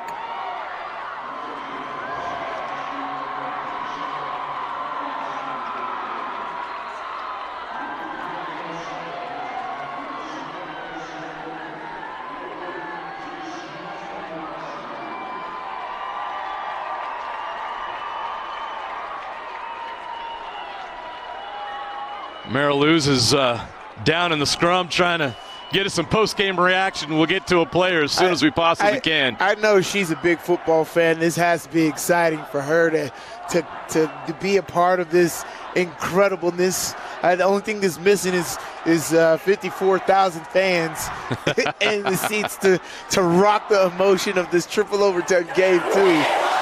But this was incredible. If this was held at any high school stadium and this type of outcome, this type of team, high points, great defense at the same time. I really got to find out what McKay Wright ended up with as far as tackles. He had to be up around 20, 23 tackles for the game. But man, I saw good defense. I saw a lot of great offense. We saw effort. We saw everything in this football game. Great special teams returns.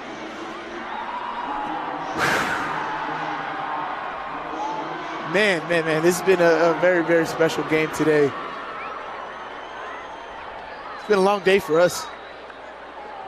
Let's go down to Mariluz Cook with McCord Christiansen, state champ once again. McCord, you are a state champion yet again, but I want you to walk me through the final moments there. What was going through your mind? I mean, right at the end, just get in the dang end zone, had full confidence in my team, full confidence we'd win, and it just happened, and I'm so dang excited. Did you have full confidence in your team throughout this entire game, even when you were down 21, and if so, why? No doubt. I mean, you have to stay confident in that situation. It's a state championship your senior year. What are you going to do? Go out and lose? You got to win, and I'm just so happy. Well, not everybody gets to win. So what was it about this team that allowed you to come back and then win in a third overtime? I don't know. We're just a bunch of ballers. No doubt about it. We have the greatest coaching staff, hands down. Yeah, it's just awesome. Your senior year, to be able to end it like this, back-to-back years, getting to be a state champion, what does that mean to you? That means everything. It's what you dream of as a little kid, and I'm so happy we could accomplish that. Congratulations, McCord. Thank you so much. Back to you guys. We're going to work on some other ones here, too. Yeah. It feels like that smile on his face is going to stick for a while. Oh, it's not going to go away. It's stuck. It's not going to go away. It's like when your mom used to tell you, fix your face or it's going to get stuck like that. He wants his face to be stuck like that. That is a happy, happy man. Again, the way this ended is just incredible. It's as he said, it's what you dream of as a kid. You dream of these moments, going out and doing it for your team, winning for your team, putting it on for your city. These guys are going to get together 30 years from now, and they're going to tell the story. Oh, yeah. Of this fourth quarter and these overtimes. Did you know we were down 21 points with less than 5 minutes to go in the game, and we won in triple overtime? Unbelievable. Yeah, that's great. How about Ryder Sherritt, Sly? I mean, he had some rough moments in this game. Yeah, he didn't have the perfect game, but he came through when you needed to. It felt like he was pressing it through that pick. I was like, man, this team's done. Yeah. I'm thinking that in my head. I didn't say it on the broadcast, but he kept fighting after he threw that pick. I mean, for me, Malachi Alifupo. Right. You know he's not 100%. Oh, my gosh. But when they needed him, he came through in the clutch. And that's what they tell you about, mind over matter, right? He just went into a different mindset and just took over the fourth quarter right there. He's a threat on defense as well, but his offensive prowess is second to none. He's a very, very talented kid, man. And this state championship was worth it. They worked hard for this game. 2,000-yard running back, Malachi Alifupo. The seniors on this team, man, it's the same. We'd say the same thing for Spanish Fork if the hand was on the other foot. The sad thing is there's got to be a winner and loser, but this was This is incredible. This is a great football game.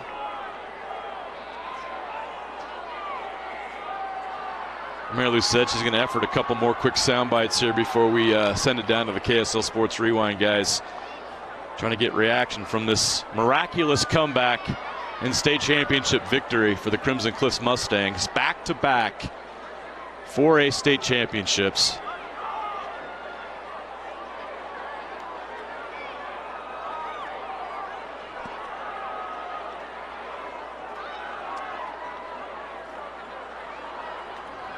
Just stunned, honestly. Yeah. I'm at a loss for words. I'm trying to figure out what to say here. This is great. It's like, well, one is the state final, so there's nothing out of there. There's nothing that you could critique to tell them you're going to have another opportunity next week or anything like that. But yeah, these guys did it.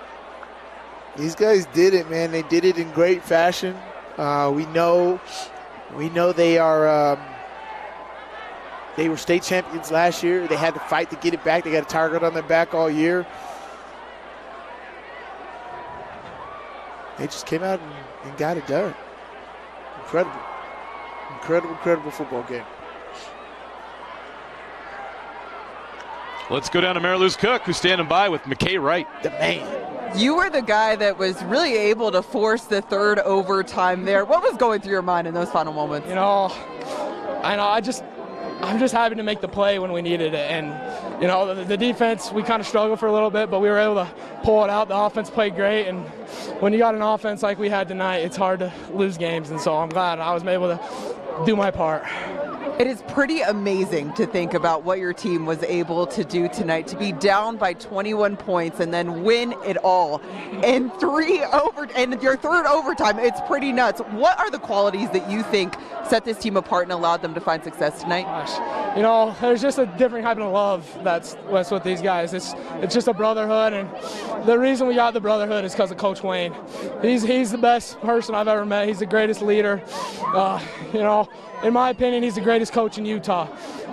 He's a great person, and without him, we would crumble. But he's amazing. You certainly didn't crumble tonight. A state champion in back-to-back seasons. Your senior year, what does it mean to you? You know, it's special. These guys I've been playing football with since third grade, and so that we were able to pull it off, it's a special moment, and I'm so happy to be able to do it with these guys. Congratulations to you. Thank you. Back to you guys. All right, Mary Lou's, thank you. We'll wrap it up.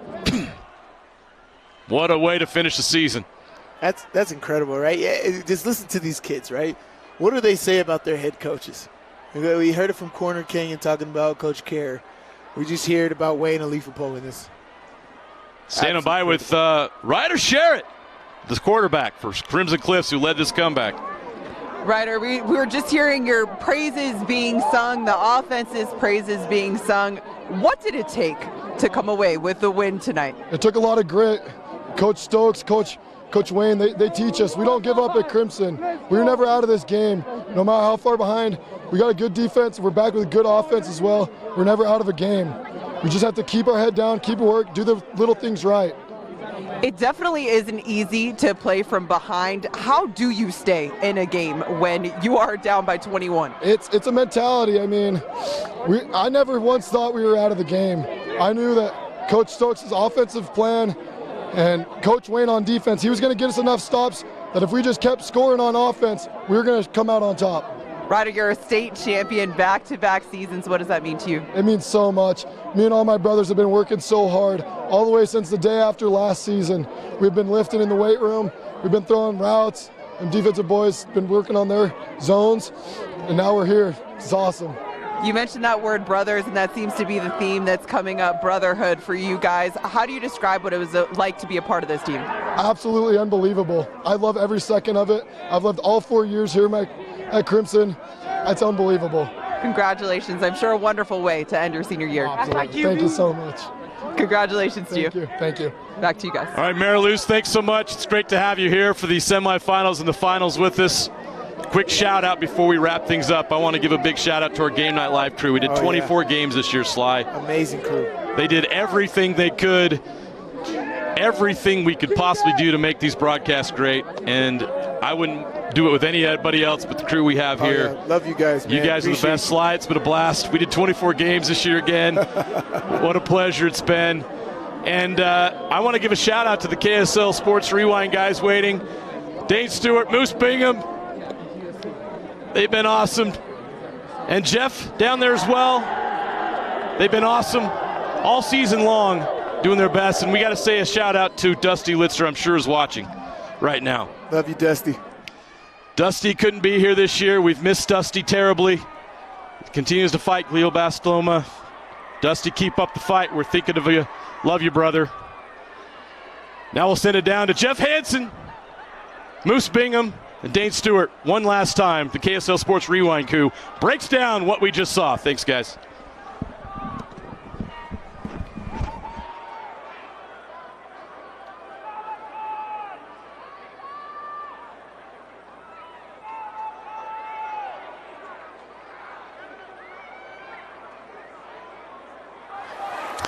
Wow, one of the best championship comebacks you will ever see. Welcome to the 4A championship game post-game show presented by Nutricost. Dane Stewart, Moose Bingham, Jeff Hansen. Guys, I mean, we thought this game was done. I mean, we were packing up our bags. We were like, talking other things. Next thing you know, we're like, this game's tied. Like the last 4.5 minutes, unreal. Oh. We were not just packed. We were completely packed. We were done with highlights. Moose was telling jokes. Yeah, I was done with the game. Some crazy thing about a whale on a train. I don't know. You guys lost it. But he took his shoes off. I don't even know why. It was wild. I was comfortable. I was like, this game is over. Why are we even here? Man. But alas, last 4 minutes. I mean, talk about we'll get there. Jeff, I mean, we got to suit the coolest thing in sports, right? Sudden death overtime. Not just sudden death, 2-point conversion, sudden death overtime. The way football was meant to be played. It should always be sudden death. We were sharing this urban legend about this mythical game, North Summit Beaver, in the regular season that had 5 of those puppies. We got to see it in their last game of the year. Yeah. I couldn't believe it. They found a way to make kickers obsolete. And I I was like, no! What are we doing? You can see the master plan, Moose. It's too late. It's already I've been unfolding. looking for that fountain of youth for a long time, my friend. Because of how this played out, it's literally 21 points in the final 439 scored from Crimson Cliffs. Unreal. Because of that, we do not have highlights to show you because they all got kind of thrown up in the wind with the way this one finished. But let's just talk through it because it was unreal. One of the things for me, I talked about it at halftime, Crimson Cliffs had to run the football. No, they did not. No. They threw for 407 yards, 6 passing touchdowns, and Sherratt, that's what we're going with, 26 of 43. And how about the catches? Because they get that last possession down 7, and he has a couple of great throws, including the one to a diving Olofipo at the 6-yard line? Like that was heck of a throw, heck of a grab. Unreal. I mean, he was so productive. This has been the game of his life. Like 400 yards. I've seen teams that didn't throw for 400 yards in a season. I don't think we had another game today where a quarterback threw for 400 yards. No, not even close. And the way that he did it, right? I mean, what makes great quarterbacks great? It's those comebacks. It's those 2-minute drills. And you saw Ryder do it all really, really well in that game. That last drive, that ball to Malachi to set up the touchdown ball. I mean, he was spectacular as a quarterback in that last drive. I was thankful to watch. I mean, that's how much fun it was. Yeah, he's been getting better and better each and every week. I mean, going into the season, talking to Coach Olofipo, he's like, I don't even know if we have a quarterback. And now he's like, we have the best quarterback in 4A. And I'm like, you're not wrong. Man. That kid is a dog. Olofipo had 9 receptions, 131 yards. Holt had 9 receptions, 144 yards. 7 receiving touchdowns today because Chris Jansen was credited with a touchdown pass. Just Unreal offensive performance from Crimson Cliffs when it looked like they were done. They couldn't get the ground game going. We talked about how important the balance was not the case today. Meanwhile, for Spanish Fork, this was about as balanced and as productive as a game as they could have hoped for. Over 500 yards of total offense. They ran for 265. They threw for 278. I mean, if you gave this sheet to Coach Smith before the game and said, Coach, this is how it plays out. How do you feel? He's like, we win that game. Yeah. Honestly, you can give him that sheet. The offense played great. The defense played great. Defense was phenomenal until the last 4.5 minutes of this game. And that's when Crimson went nuclear, and all of a sudden everything went Crimson's way in the last 4.5 minutes. But, yeah, for 44 minutes of this game, everything was looking Spanish Fork. They played such a complete football game on both sides of the ball. We thought it was done. We thought it was over. This is one that's going to hurt because Spanish Fork, I mean, we were looking it up, started football in 1916. Only the second time they've made it to a state championship game. The only other time was in 2012. That's the only season where they have more wins than this year. They finished the year 11-3. They went 12-2 that year. Still looking for their first state championship. They had this one. And the play, we were even talking about it in overtime, the fumbled snap. And look, it's a timing play. You're bringing motion across. It ends up hitting the motion guy. They turn it over. That's one where you're like, man, you run that play how many times this year, and how many times do you have that timing lead to a turnover? Well, now one. And it was one that gave a short field to Crimson Cliffs. It gave them the ball back with taking no time off the clock.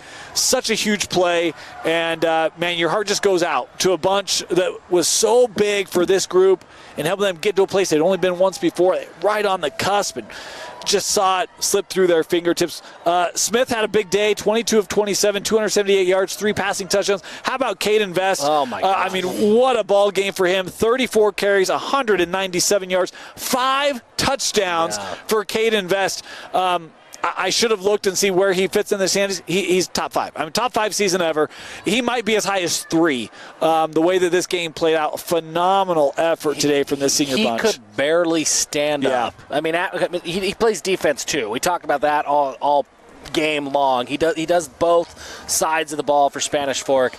After that 2-point conversion in the third overtime that they did not get, that was a handoff to Caden Vest. The guy could barely stand. Yeah. I mean, he left absolutely everything that he had on the field for the Dons. Nearly 200 yards on the ground, 5 touchdowns. Caden Vest was spectacular in this game. Yeah, he also had 4 receptions, 62 yards. Unreal. You're looking at it, he's had well over 250 total yards on the day.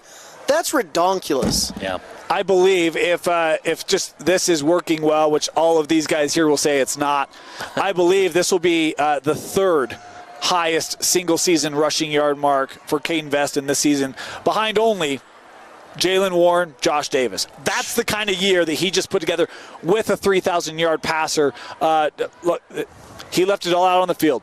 McKay Smith, too. You could see him hurting, right? He's down on a knee for a long time. It was the last player to leave.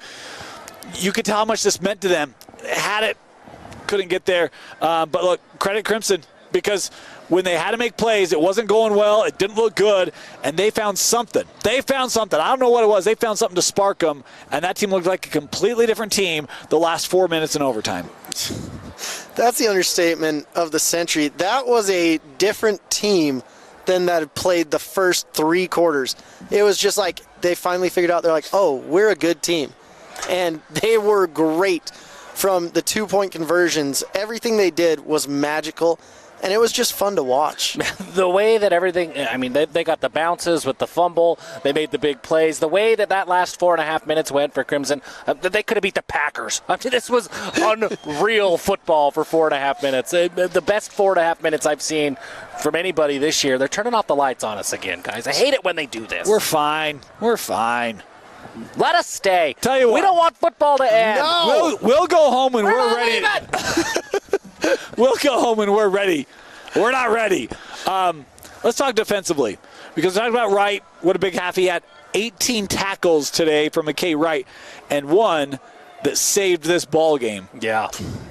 McKay Wright, He had 11 tackles in the first half, 7 tackles. Griffiths stepped up big in the second half. Those linebackers came to play in that last 4.5 minutes. They needed them to, right? They did. Caden Vest had his way on the ground, but in those last 4.5 minutes, those linebackers were everywhere. It seemed like every single play, you had 33 or 34 in the mix on the tackle, picking up the fumble, whatever it was, 33 or 34 were right there. They played phenomenal. Yeah. Go ahead. It wasn't just 18 tackles. It was 14 solo tackles. Yeah, he's everywhere. When you see this many tackles, it's like, oh, they were 25 assist tackles, and you're like, I don't think that counts. But, like, 14 solo tackles, you're just like, are you human?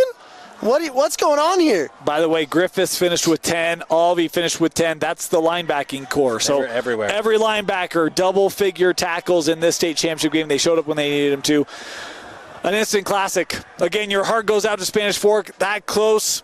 Let it slip. And Crimson Cliffs with an unreal comeback and getting the victory, 57-55 in triple overtime. Crazy. Feels like a basketball game. Crazy. Man. What a week. What a week we've had. Great semifinals, great championship games. Another season in the books. Jeff, Moose, your thoughts just on what we saw in 2024? I'm just grateful to all the coaches, to all the players, a couple of the refs for doing all they do to bring this together. It's awesome to be with you guys on Rewind. It's just a fun experience, and I hope that these guys take these memories and use them for the rest of their lives. I mean, we love high school football and the lessons that kids learn and the coaches, the relationships, all this stuff. We love high school football season. And sometimes we get here to Rice-Eccles Stadium and the games aren't great. Oh, it's like the send-off into the offseason is a couple of blowouts and some really dominant teams. This might have been the best semifinals and finals that we've ever had. I mean, every game was close. There were a couple of overtime games. There was this unreal comeback. It's the kind of week, the last 7 days of football here at Rice-Eccles, that I'm just thankful to be a fan. I'm thankful to be here to watch these kids and these coaching staffs put it all on the line and to go just for us, right, so that we can be entertained. It was unreal. Grateful to be a part of it. So many great things about this sport and what it teaches and what it develops. And I think we saw that all exhibited this year. You have a team like Spanish Fork doing things that have only been done once before and trying to do something that has never happened before and beating Goliath on the way to a state championship. You have a team like Corner Canyon to get so just decimated by injuries and depth and kids having to step up and changing schemes and approaches. And then you have, when you look at these playoffs, I think anyone could have said, yeah, there's probably a favorite in every classification. And 2 of those favorites did not win. 2 of those favorites did not make it to a state championship game. I mean, just some of the parity we saw play out, which I'll be honest, I didn't think existed in a lot of these classifications this year, and it did. So awesome to see. And let's talk about some of the support, too, because Roy showed up today.